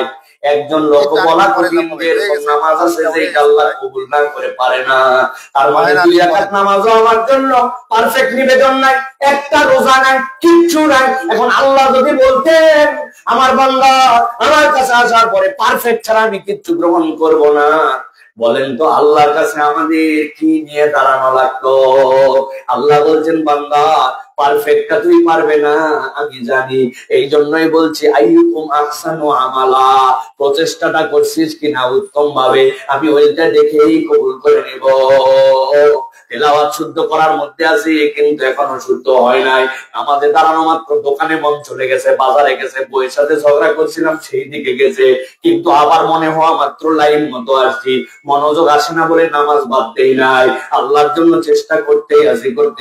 চোখের গুনাহ হয়ে যায়, কানের গুনাহ হয়ে যায়, অন্তরের গুনাহ হয়ে যায়, কিন্তু তাই বলে রোজা বাদ দিয়ে দেই নাই। আল্লাহ বলছেন যে বান্দারা আল্লাহর জন্য প্রচেষ্টা করবে, আল্লাহ বলছেন এটাই তো তোর জীবনের সৃষ্টির জন্য আল্লাহ তোকে নির্ধারণ করেছেন। আল্লাহ বলছেন এই জীবনের উদ্দেশ্য কেউ করে বোঝায় না, দুনিয়ায় সবাই করে প্রতিযোগিতায় লাগাইছে, ঠিক না? কে কার উপরে উঠবে, কে কারে ধাক্কা দিয়ে উঠবে। আল্লাহ বলছেন ইসলাম করে প্রতিযোগিতা করতে বলে তবে ব্যালেন্স করে। ইসলাম বলছে তোর মানসিকতা হবে সহযোগিতা, প্রতিযোগী হবে কিন্তু সহযোগী হয়ে। কিন্তু আমাদের দুনিয়া শিখায় কিসের সহযোগিতা, কিসের কি, নিজে বাঁচলে বাপের নাম, ঠিক না? আল্লাহ বলছেন না না না, জীবনের উদ্দেশ্য বুঝে নাও। আল্লাহ বলছেন কুনতুম খায়রা উম্মাতিন উখরিজাত লিন-নাস তা'মুরুনা বিল মা'রুফ ওয়া তানহাউনা আনিল মুনকার। আল্লাহ বলছেন তোমরাই উত্তম। সুবহানাল্লাহ বলেন, সুবহানাল্লাহ। এর আগে কোন জাতিকে আল্লাহ এটা বলেন নাই। তোমরা মানে কি? আমরা। বলেন তোমরা মানে আমরা। আল্লাহ বলছেন তোমরাই উত্তম। কেন? তোমাদেরকে মানুষের উপকারের জন্য সৃষ্টি করা হয়েছে। আপনি খালি ভাবছেন পার্সোনাল পার্সোনাল পার্সোনাল, একটু হিসাব মিলাই দেখেন, যতই পার্সোনাল বলি আমার কোনো কিছু আসলে আমার আয়ত্তে নাই। জমিতে যা আবাদ করেন, নিচ থেকে পানি তোলেন, আজকে আমি গ্লাসের মধ্যে আমার ভাইরা আমার পানি ঢেলে দিছে, হুজুর খাইয়ে দেখেন কি সুন্দর আমাদের বোরিং এর পানি। আমি বললাম ভাই গ্লাসটা উপসাই গেছে, পানিটা বদল করে দেন, পানিটা ফালায়েন না, পানিটা জগের মধ্যে রাখেন। কয় হুজুর এইটা তো আমাদের কেনা লাগে নাই। আমি জিজ্ঞাসা করি, যদিও বোতলজাত পানির মতো কিনতে হয় নাই, কিন্তু নিচের থেকে যে ফিল্টার করে পানিটা আসলো, এই ফিল্টারটা কি আমার করার ক্ষমতা আছে? আমার আব্বা কি নিচে রিজার্ভ করে রেখে গেছিল? আমি বলতেছি আমার মাঠ, আমার ধান, আমার সব ওই সবুজ ঘাস, ঘাসের উপরে একটা সুন্দর করে নিচা চাপা দিয়ে যাবেন, 7 দিন পরে এসে দেখবেন নিচে হলুদের পরে সাদা হয়ে মরে গেছে। আমার ক্ষেত, আমার আবাদ বললাম, কিন্তু সূর্য যদি আল্লাহ না দেয় কোত্থেকে আমার ফুল আর কোত্থেকে আমার ফল? আমি তো অঙ্কুরটা মাটিতে লাগালাম, কিন্তু একবারও চিন্তা করলাম না ওই অঙ্কুর উত্তমটাকে ঘটালো। আল্লাহ বলতেছি বান্দা একটু বুঝে নে, তোর যদিও পার্সোনাল অনেক কিছু থাকবে, কিন্তু তুই মানুষের কল্যাণের জন্য তোকে সৃষ্টি করা হয়েছে। এই কল্যাণের মৌলিক 2টা কাজ আল্লাহ ভাগ করে দিয়েছেন। একটা হচ্ছে তুমি মানুষের জন্য সৎ কাজের আদেশ দিবে আর অন্যায় থেকে ফিরাবে। একটুখানি আওয়াজ দিয়ে বলেন, এই সমাজে সৎ কাজের কিছু আদেশ থাকলেও মানুষকে অন্যায় থেকে ফিরানোর রিস্ক আর কেউ নিতে চায় না। কথা বলেন ভাই, ঠিক না? উমুকের বাচ্চা বকে গেছে, উমুকে বিড়ি খায়, হুদা মিশা আমি তার সাথে গন্ডগোল পাকায়, আমার কি লাভ? বলে কিনা ভাই? অথচ সমাজকে সুন্দর করতে হলে আপনাকে অন্যায় থেকে মানুষকে ফিরাতে হবে। আমি শত শত জায়গায় উদাহরণ দিয়েছি। ধরেন আপনার মসজিদের সামনে একটা কুত্তা মরে গেছে, 3টা ধাপ দিয়ে আপনাকে মসজিদে উঠতে হয়। ওই ধাপ 3টা ধাপ দিয়ে উপরের ধাপে কুত্তা মরছে, হুজুর ফজরের সময় এসে দেখছে হায় হায় মরার জায়গা পাইনি, কুত্তা টান টান হয়ে লম্বা হয়ে সিঁড়ির উপরে মরছে। হুজুর প্রথম ধাপে জুতা করে লাফ দিয়ে ভিতরে ঢুকছে, ঢোকার সময় নাক ধরে গন্ধ পেয়ে বলছে আস্তাগফিরুল্লাহ আস্তাগফিরুল্লাহ বলে ঢোকার পরে সব মুসল্লিদেরকে নিয়ে বসে বলছে আপনারা চলে যাবেন না, ফজরের নামাজের পরে দোয়া হবে। কি জন্য হুজুর? দেখেননি কুত্তা মসজিদের সিঁড়িতে, কুত্তা ছড়ানোর জন্য দোয়া হবে। হুজুর হাত তুলে হয়তো বা দোয়া করছে বুঝানোর জন্য। বলছি আয় আল্লাহ, ফজরের মুসল্লি, পিওর মুসল্লি, আল্লাহ কুত্তা মরার আর জায়গা ভালো না, সিঁড়ির উপরে মরছে, আল্লাহ এই রব্বুল আমিন তুই কুত্তা সরা। জোহরের সময় ওই দিন কড়া রোদ, রোদ আবার লাগছে, কুত্তার পেট বরাবর ফুলে উঠে ছোট্ট একটু লিক হয়েছে, সো করে ওই দিক দিয়ে হাওয়া বের হচ্ছে জোহরের সময়। ফজরে তেমন নাক ধরা লাগছে, ওই সময় উপায় নাই, এমন গন্ধের গন্ধ বমি বমি লাগে। ওই সময় নাক ধরে ধরে লোক হায় হায় হায় কুত্তা মরার জায়গা পেল না, লা হাওলা ওয়ালা কুওয়াতা ইল্লা বিল্লাহ, আস্তাগফিরুল্লাহ লাভ দিয়ে দে মসজিদের মধ্যে ঢুকে গেছে। চিন্তা করছে ফজরে এত দোয়া, তারপরেও জোহরে কাম হলো না, মনে হয় তাবারক ছিল না। আসর বেলা যদি বিরিয়ানি দিয়ে তাবারক দিয়ে কুত্তা সরানোর দোয়া করে, কুত্তা সরে যাবে তো? প্রিয় ভাইরা, দোয়া করতে হবে, এটা দোয়ার গুরুত্বহীনতা বোঝাচ্ছি না, কিন্তু যেখানে যা করা লাগবে আপনাদের তাই করা লাগবে।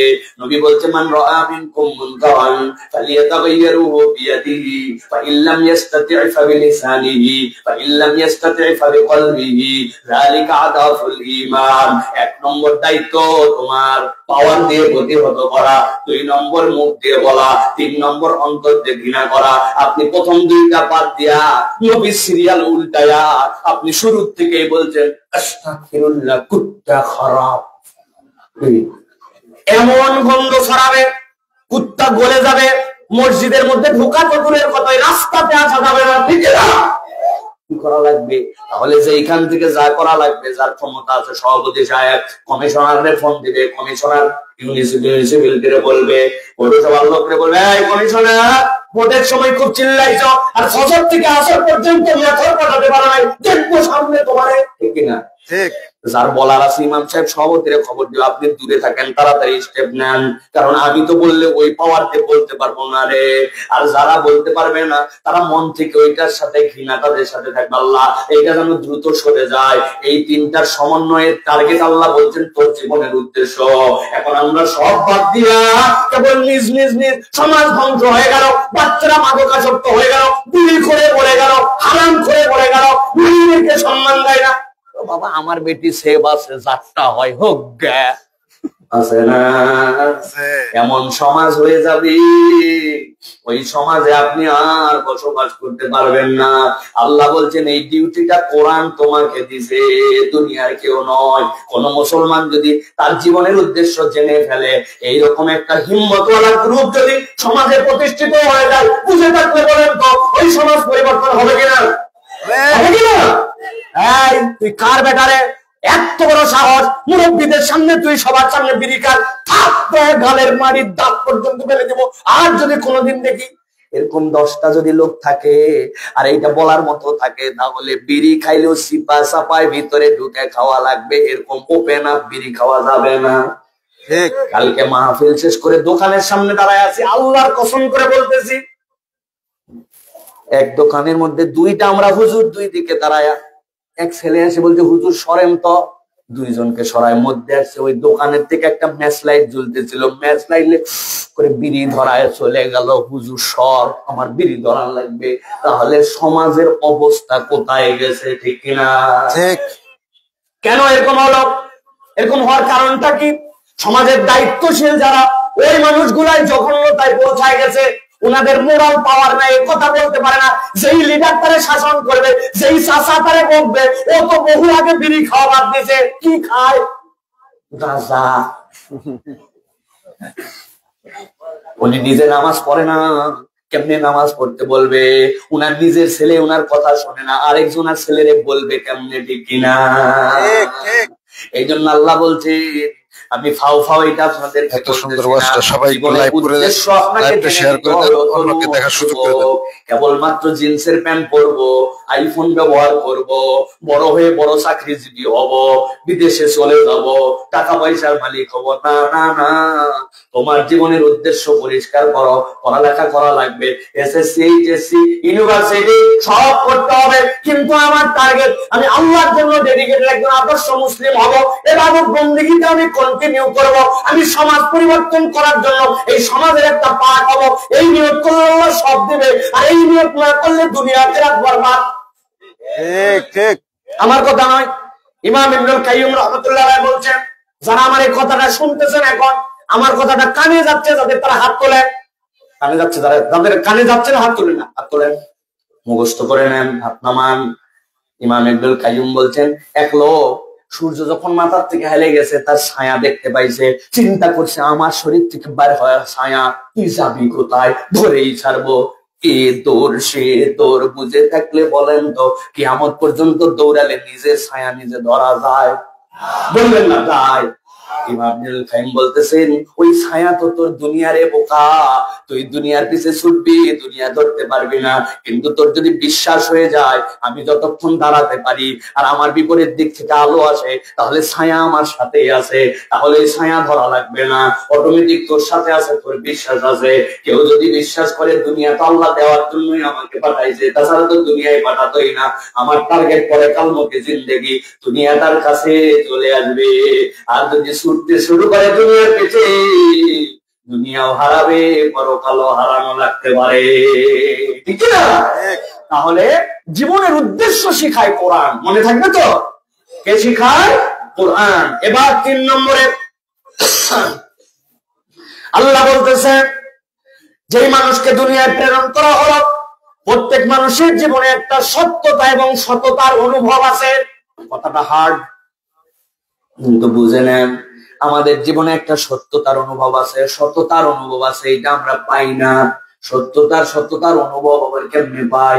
আল্লাহ বলতেছেন, নবী জানায় দেন, আল্লাযীনা ইউমিনুনা বিল গায়ব ওয়া ইউকিমুনাস সালাতা ওয়া মিম্মা রাযাকনাহুম ইউনফিকুন।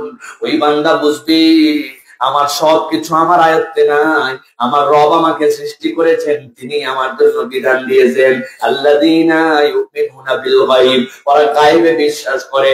আমার মাথায় সবকিছু ধরবে না, কিন্তু আমাকে রবের কাছে নতজানু হয়ে যেতে হবে, আল্লাহর কাছে আমাকে সমর্পিত হতে হবে। আমি তো আমার ফেরেশতা দেখতে পাই না, দেখতে পাই? দেখতে পাই আমি আমার ফেরেশতা দেখতে পাই না। আমি কেমনে দাঁড়াই এটাই তো আমি বুঝলাম না। আমি মনে করছি কেমনে আমার দাঁড়ায়। আমার আম্মা বলছে তাদের শহরে, আমার নানি বাড়ির শহরে প্রথম যখন রিক্সা আসে, রিক্সা কয় চাকার বলেন তো ভাই? 3 চাকার। লোকজন আশ্চর্য হয়ে গেছে, কেমনে 3 চাকার উপরে একটা জিনিস দাঁড়াতে পারে। লোকজন সিরিয়াল দেখতে আসছে, অথচ ব্যাককলেরা সারা জীবন 2 চাকা দিয়ে সাইকেল চালায় যায়। বলেন তো সাইকেলের ব্যালেন্স করা কঠিন নাকি রিক্সার? সাইকেলের 2 চাকা, অথচ এটা চালায় রিক্সা দেখতে আসছে, কেমনে দাঁড়ায়? মাথার মধ্যে কাজ করে না, ইউজ টু হয়ে গেছে এটা। যে দ্বিচক্রযান, ত্রিচক্রযানকে দেখতে আসছি। আল্লাহ বলতেছেন এইটার অনুভবটা হৃদয় থেকে আসে। মানুষ যখন কোরআনের সাথে সম্পৃক্ত হয় তখন সে বিশ্বাস করে আমার মাথায় সব ধরবে না, কিন্তু আমার একজন গায়েবের মালিক আছেন। ওইটা যদি বিশ্বাসে পরিষ্কার না হয়, সমাজে আইন কানুন দিয়ে সমাজ পরিবর্তন সম্ভব নয়। গভীর রাত্রে চুরি করবে, কৌশলে ফাঁকি দিবে, নানান সিস্টেম করে করে খাইয়ে ফেলবে, কিন্তু তার হৃদয়ে যদি গায়েবের প্রতি বিশ্বাস থাকে, এই বিশ্বাস জাগ্রত করে কোরআন। সুবহানাল্লাহ, সুবহানাল্লাহ। তার হৃদয়ের মধ্যে একটা আলো দিয়ে দিবে। কেউ তারে বলবে না, কিন্তু তার বিবেক ধাক্কা মারবে, তুই এইটা করতে পারিস না। কেউ দেখে না ঘরের মধ্যে, কিন্তু আমার আল্লাহ দরজার নিচে অক্সিজেন পাঠায় আমারে বাঁচায় রাখছে। আমি কেমনে সেখানে চোখের গুনাহ করি, আমি কেমনে সেখানে কানের গুনাহ করি। দুনিয়ার থেকে ট্রিলিয়ন ট্রিলিয়ন টাকার মালিক, 50,000 বিঘা জমির মালিক মরে গেছে। 3.5 হাত জমি তার জন্য বরাদ্দ হয়েছে। যার বাপদাদার বংশে কোনো জমি নাই, পরের জমিতে খাস জমিতে থাকছে, ভ্যান চালাইছে, ও মরে গেছে। 3.5 হাতের বেশি তারও জমি নাই।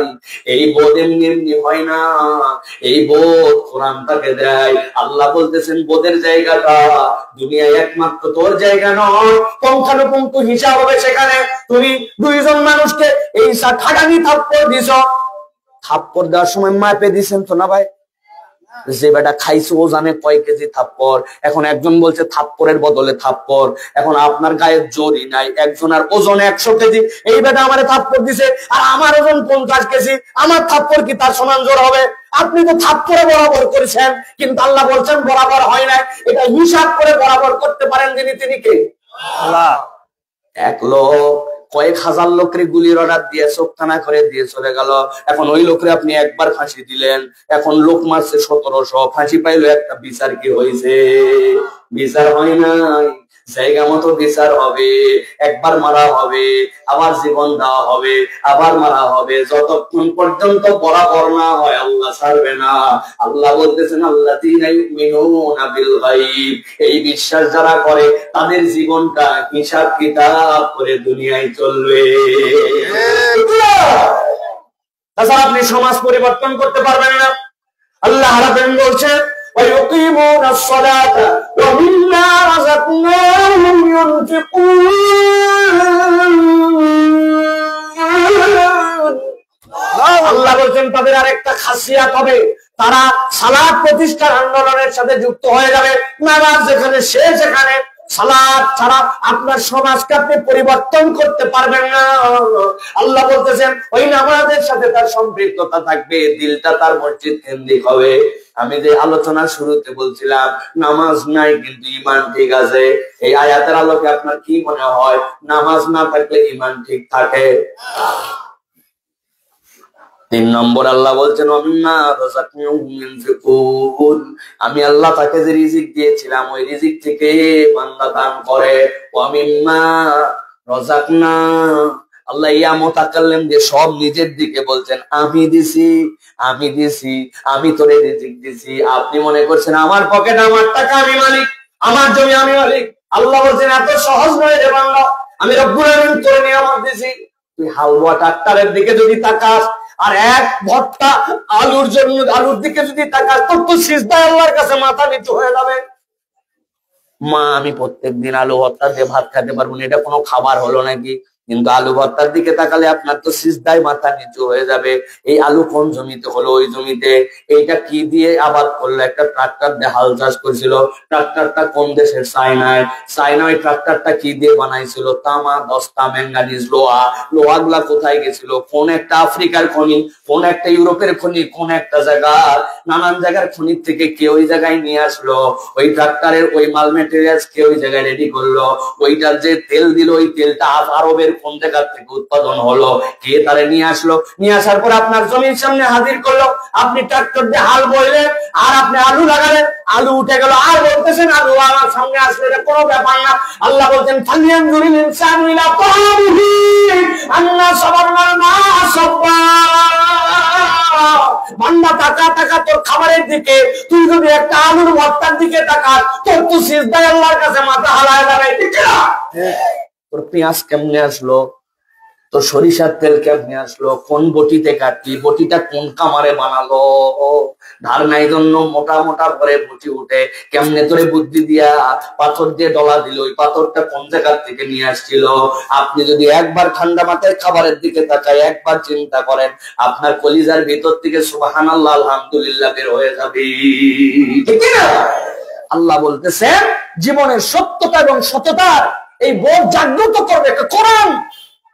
মানুষ করে নানান কিছু মিথ্যা উপন্যাস, মিথ্যা মোটিভেশন দিবে, ওই মোটিভেশন খানিকক্ষণ কাজ করবে, মোটিভেশনাল স্পিকার নিজেই তার উপরে আবার টিকে থাকতে পারবে না, উনি নিজেই বেয়াদব হয়ে যাবে, ঠিক না? অনেক মোটিভেশনাল স্পিকার বাংলাদেশ থেকে হারায় গেছে না, পই পই করে হিসাব নেবে বলছিল না, কই পই পই কই। কথা বললে তো আমরা নাম ধরে বলি না, কিন্তু বুঝানোর জন্য বললাম, মুরব্বীরা আপনারা বুঝেন নাই, আন্দাজে হাসেন না, এটা ইয়াংরা বুঝছে তার কথা বলছে, ঠিক না ভাই? অতএব জীবনে সত্যতা এবং সত্যতার অনুভব এটা কোরআনুল কারীম আমাদেরকে দেয়। তাহলে কোরআন আমাদের জন্য সম্পৃক্ত হওয়ার প্রয়োজন কয়টা? বললেন না যে কয়টা? বলছি কয়টা? বাকি আছে কয়টা? এটা এবারের মতো থাক, আগামীবার এটা বলা হবে না ভাই? যাক আলহামদুলিল্লাহ, আপনাদেরকে ধন্যবাদ যে আপনারা অন্তত পক্ষে সাপোর্ট দিচ্ছেন আজকে শেষ করা হোক, কেননা আগামী 5 বছর আমার আপনার কোনো চান্সও নাই। 4 নম্বরে, দুনিয়ার মানুষ যদি কোরআনের সাথে সম্পৃক্ত না হয় তাহলে দুনিয়ার মানুষ তার স্রষ্টার পরিচয় এসে জানতে পারবে না। স্রষ্টার পরিচয় জানা বড় কঠিন ভাই। একটু ঠান্ডা মাথায় ভাবেন দীপেন ঘোষ, একটু ঠান্ডা মাথায় ভাবেন অমুক ভূপেন, আপনার বাড়ির সাথে লাগানো বাড়ি, 4 প্রজন্ম পর্যন্ত আপনার সাথে বড় হলো, তার দাদার সাথে আপনার বাপের পরিচয় ছিল, তার সাথে আপনার পরিচয় তার বেটা পর্যন্ত। আমার পাশেই থাকে এরকম লোকজন আছে কিনা ভাই? ইমান পাইলো না, রবকে চিনতে পারলো না। আর কোন রব আমারে আমার মায়ের পেটের থেকে আমার আল্লাহ সিনায় পাঠালো, কিয়ামত পর্যন্ত হায়াত পেয়ে এক সিজদায় কাটালেও তো এই ইমানের নিয়ামতের কৃতজ্ঞতার আদায় হবে না, ঠিক না? আমার রব্বুল আমিন বলছেন ওই রবকে তুই কেমনে চিনিস? আমি আল্লাহ কোরআন ভেতরে চিনাই। পৃথিবীতে এরকম অজস্র মানুষ আছে যারা কোরআনের ভুল ধরার জন্য কোরআনের সাথে সম্পৃক্ত হয়েছিল, ইসলামকে পছন্দ করার জন্য কোরআনের কাছে সম্পৃক্ত হয়েছিল, এমনকি কোরআনকে আগুন দিয়ে পুড়াই দিয়েছিল। এরপরে মনে দাগ কাটছে যে এটা পুরালাম না, বুঝে কি আছে একটু পয়রা দেখি তো। ওই মানুষেরা এখন ইসলামের শ্রেষ্ঠ দায়ী হয়ে গেছে। না বিশ্বাস হয় গুগলে সার্চ দিয়ে দেখবেন, ইউসুফ এস্টেস নাম আছে একজন, যিনি শিশুদের জন্য প্রোগ্রাম করে পুরা দুনিয়াতে বিখ্যাত। ওই লোকটা কোরআনের ভুল ধরার জন্য কোরআনের বিরোধিতা 50 বছর করছে, এরপরে কোরআন পড়ে ঈমান এনে ফেলছে। আল্লাহ বলতেছেন রবের পরিচয় তুই খুঁজে পাবি না কোরআন ছাড়া। আল্লাহ বলছেন আসমানের দিকে তাকা, বিগাইরি আমাদিন, এই ছোট্ট একটুখানি একটা প্যান্ডেল, এইটা বানাতে 30টা বাঁশ লেগে গেছে। এই ছোট্ট একটা স্টেজ, এর চারদিকে 4টা খুঁটি লাগছে, আর তুমি প্রত্যেকদিন দেখো জন্য তোমার ফিল হয় না। আসমানের দিকে তাকায় দেখবে তোর ওই আসমানের শুরু আর কোথায় সে, ওই আসমান তোর রব্বুল আলামিন খুঁটি ছাড়া বানাই দিলেন, এমনি এমনি হয় নাই। আল্লাহ বলছেন কোরআন পড়লে তুই তোর রবের পরিচয় খুঁজে পাবি। সুবহানাল্লাহ। আল্লাহ কোরআনে বলছেন,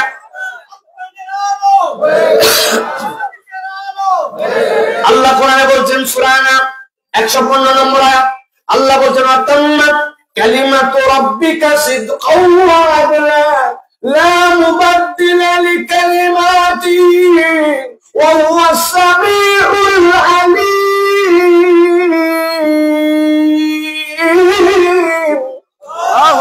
আল্লাহ বলছেন তোর রবের কথা, ওর মধ্যে সত্যতার সত্যতা আদালত ছাড়া কিচ্ছু ভাবি না, একমাত্র আল্লাহর কথার কোনো পরিবর্তন নাই। সুবহানাল্লাহ। এমন অনেক কথা আছে যে এটার ব্যাখ্যা কি হবে আপনি হিসাব মিলাতে পারবেন না। সেদিন দেখলাম এক পণ্ডিত বলতেছে আল্লাহর কথার কোনো ঠিক নাই। নাউজুবিল্লাহ বলে, নাউজুবিল্লাহ। এর আবার গান করে বাজনা করে, শয়তান, খবিসের বাচ্চা খবিস। আল্লাহ রাব্বুল আমিন ওদের মগজের মধ্যে শয়তানকে দিয়ে প্রস্রাব করায় দিয়েছে। এই ছাড়া আল্লাহ বলছে আল্লাহ প্রথম নাকি তার নূর সৃষ্টি করেছে, আল্লাহ প্রথম নাকি আরশ সৃষ্টি করেছে, আল্লাহ প্রথম আবার বলছেন আসমান জমিন সৃষ্টি করেছে। আল্লাহ কয়টা করে রে? এক আল্লাহ এত প্রথম কেমনে করে? বলদ বোঝে নাই। সব প্রথম মানে প্রথম না।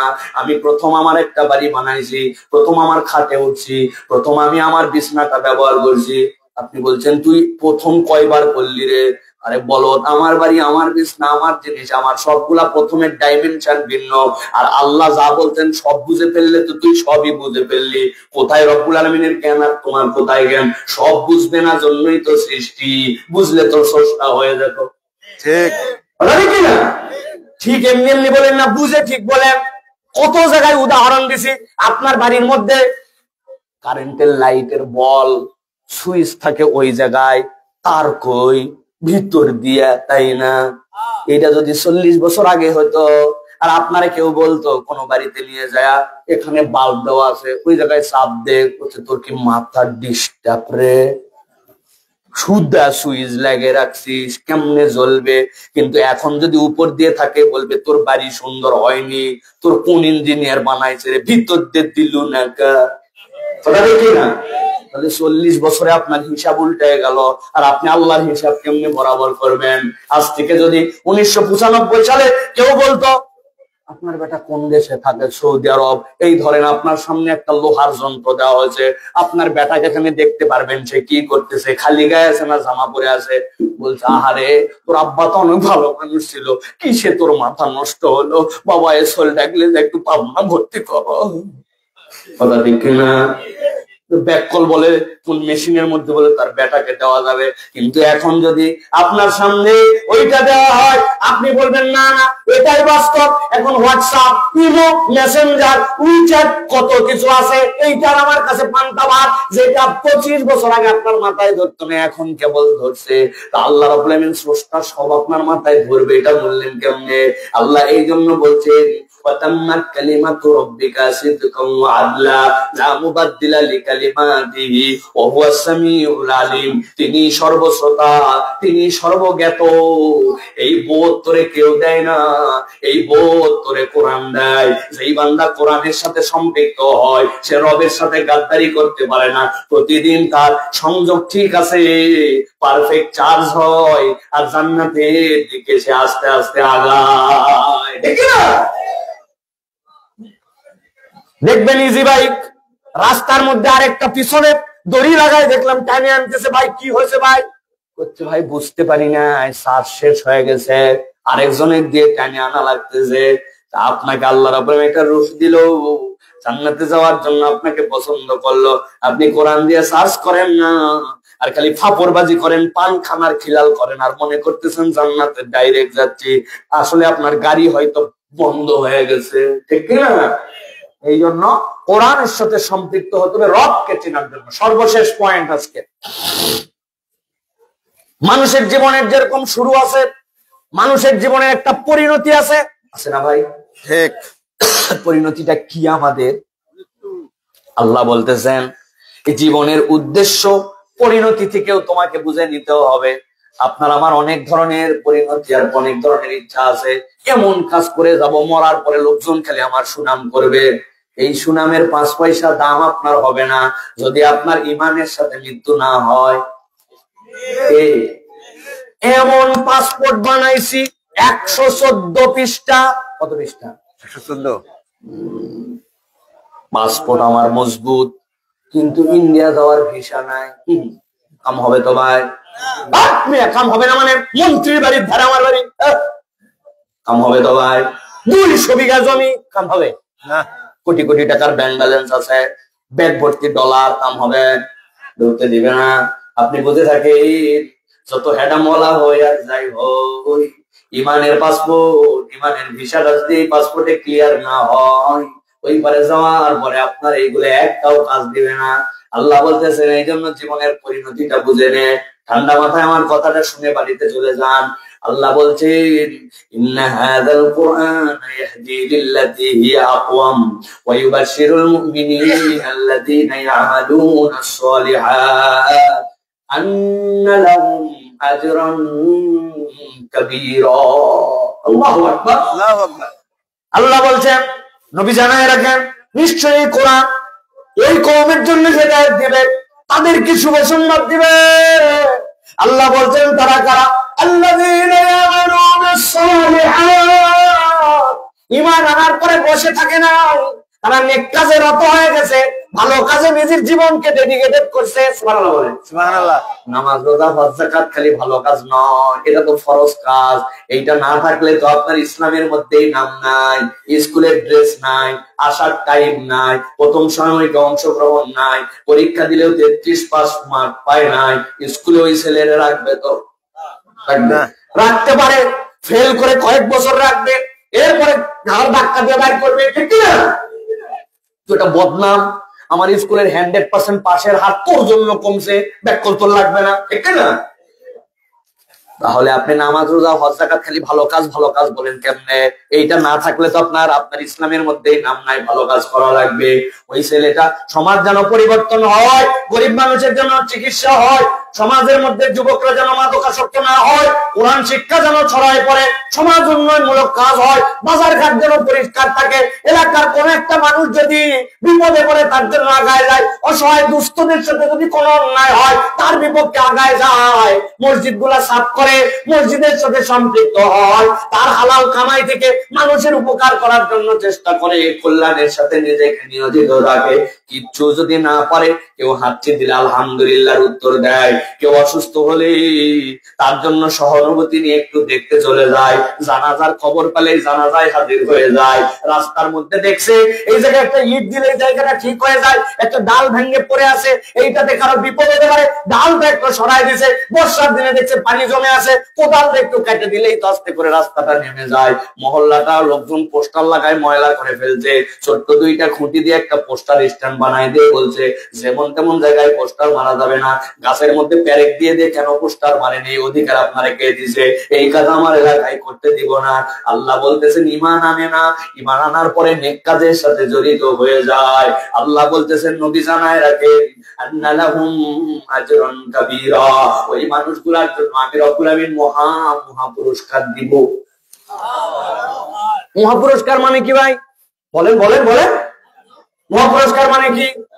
না না না, মহা পুরস্কার মানে জান্নাত নয়।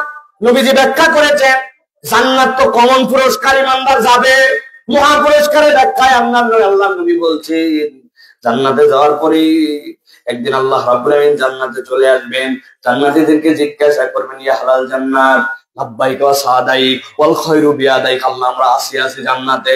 রব্বুল আমিন জিজ্ঞাসা করবেন এরপরে তাদেরকে হাল রাদিতুম, তোমরা কি জান্নাতে এসে খুশি আছো নাকি?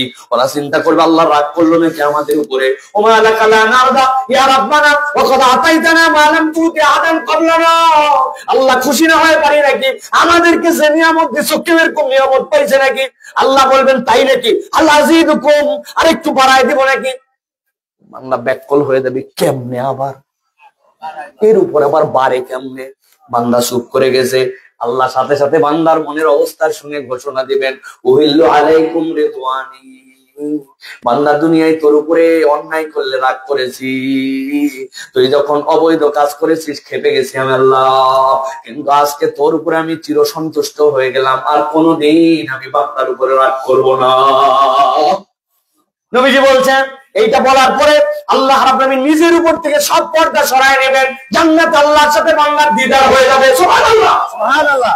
আন্না লাহুম আজরান কাবীরা, জান্নাতে যাওয়া আমার টার্গেট নয়, আমার আল্লাহরে দেখা আমার টার্গেট। যেই বান্দা আল্লাহরে দেখবে ওই চোখ দিয়ে ওই বান্দা কেমনে দুনিয়ায় অবৈধ দেখবে, যেই বান্দা কান্দে আল্লাহর কথা শুনবে, ওই জায়গায় নাপাক ভাইরাস হলে আল্লাহর কথা তো শোনার কথা আপনার নয়। আপনি আইসিইউতে ঢোকার সময় আপনার গায়ের উপরে আপন চাপায় দেয়, আপনি যতই দামি জামা পরেন তার উপরে আপন দেয়, আপনি যতই টুপি পরেন তার উপর দাওয়াদা করে আপন লাগায় দেয়, আপনার মুখের মধ্যে যতই আপনার সুগন্ধি থাকার ফেস ব্রাশ দিয়ে করে আছেন আপনার মুখের উপর দিয়ে মাস্ক লাগায় দেয়, আইসিইউর ভিতরে আপনারা ঢুকতে দেয় না। আপনার হালত এরকম থাকলে তাইলে যে নাপাক মুখ, নাপাক চোখ, নাপাক কান, নাপাক অন্তর আল্লাহরে কেমনে দেখবো? আল্লাহ বলছেন টার্গেট বড় কর, টার্গেট বড় কর, তোর টার্গেট তোর রবকে দেখা। এই বোধ তোরে কেউ জাগ্রত করবে না। বছরে একদিন ওয়াজ হবে, এই বোধ জাগ্রত হবে না। কোরআনের সাথে তুই যদি সম্পৃক্ত হয়ে যাস, কোরআনের হালাকায় যাস, আলেমুলামার সহবতে থাকিস, এইগুলা প্রোগ্রামকে পছন্দ করে কোরআন তোকে গাইড করবে, এটাই কোরআনের কাজ। সুবহানাল্লাহ, সুবহানাল্লাহ। এবার বুঝে থাকলে বলেন, আমি যে 5টা পয়েন্টের কথা বলছি, এখন আমরা কি সিদ্ধান্তে অনড় যে আমাদেরকে কোরআনের সাথে সম্পৃক্ত হওয়া লাগবে? লাগবে ভাই, লাগবে, লাগবে, লাগবে। আল্লাহ কবুল করবেন, আল্লাহুম্মা আমিন। প্রিয় ভাইরা, আজকের এই চমৎকার মাহফিল, চমৎকার আয়োজন, এই 1.5 ঘন্টার কাছাকাছি আমি যে আপনাদের কাছে কথা বলেছি, আপনাদের যে প্রাণবন্ত উপস্থিতি এবং শোনার যে মানসিকতা, এটা আল্লাহ রাব্বুল আমিন যেন বারাকা দান করে। আমাদের ভাইয়েরা এখানে একটা মাদ্রাসার জন্য রমাদান থেকে চেষ্টা করবেন বলেছেন, এটার সাথে আমাদেরকে পজিটিভলি থাকতে হবে।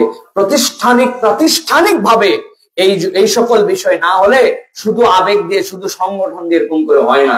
এটার একটা একাডেমিক ফাউন্ডেশন লাগবে। এই ফাউন্ডেশনটা আমাদের জন্য যেন এই ভাইয়েরা দাঁড় করাতে পারেন, আমরা সহযোগিতা করবো ইনশাআল্লাহ।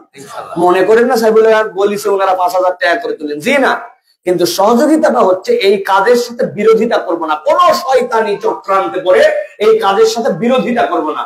রাজি আছেন তো? আপনার শয়তান বুঝাবে, অমুক দলের লোকজন মনে করতেছে অমুকের একটা সভাপতি, আমার কি দরকার আছে? শয়তান ইনজেকশন, হেন ইনজেকশন নাই যেটা আপনারা দিবে না, ঠিক না? কিন্তু আমরা কেউ বিরোধিতা করব না, কোরআনের এই মাদ্রাসার পক্ষে আমরা থাকবো। রাজি আছেন ইনশাআল্লাহ? হাত তুলে আল্লাহকে দেখাই দেন, আমাকে আল্লাহ, আমরা রাজি আছি ইনশাআল্লাহ। আল্লাহ আমাদেরকে কবুল করেন, আল্লাহুম্মা আমিন। আজকের এই চমৎকার আয়োজন আজকে দ্বিতীয়, কোন একদিন 20তম, কোন একদিন 200তম যেন হয়, আমরা থাকবো না, কিন্তু কোরআনের এই ট্র্যাডিশন যেন চলতে থাকে। আল্লাহ যেন কবুল করেন, আল্লাহুম্মা আমিন। হাদা মা ইনদি ওয়াল ইলমু ইনদাল্লাহ।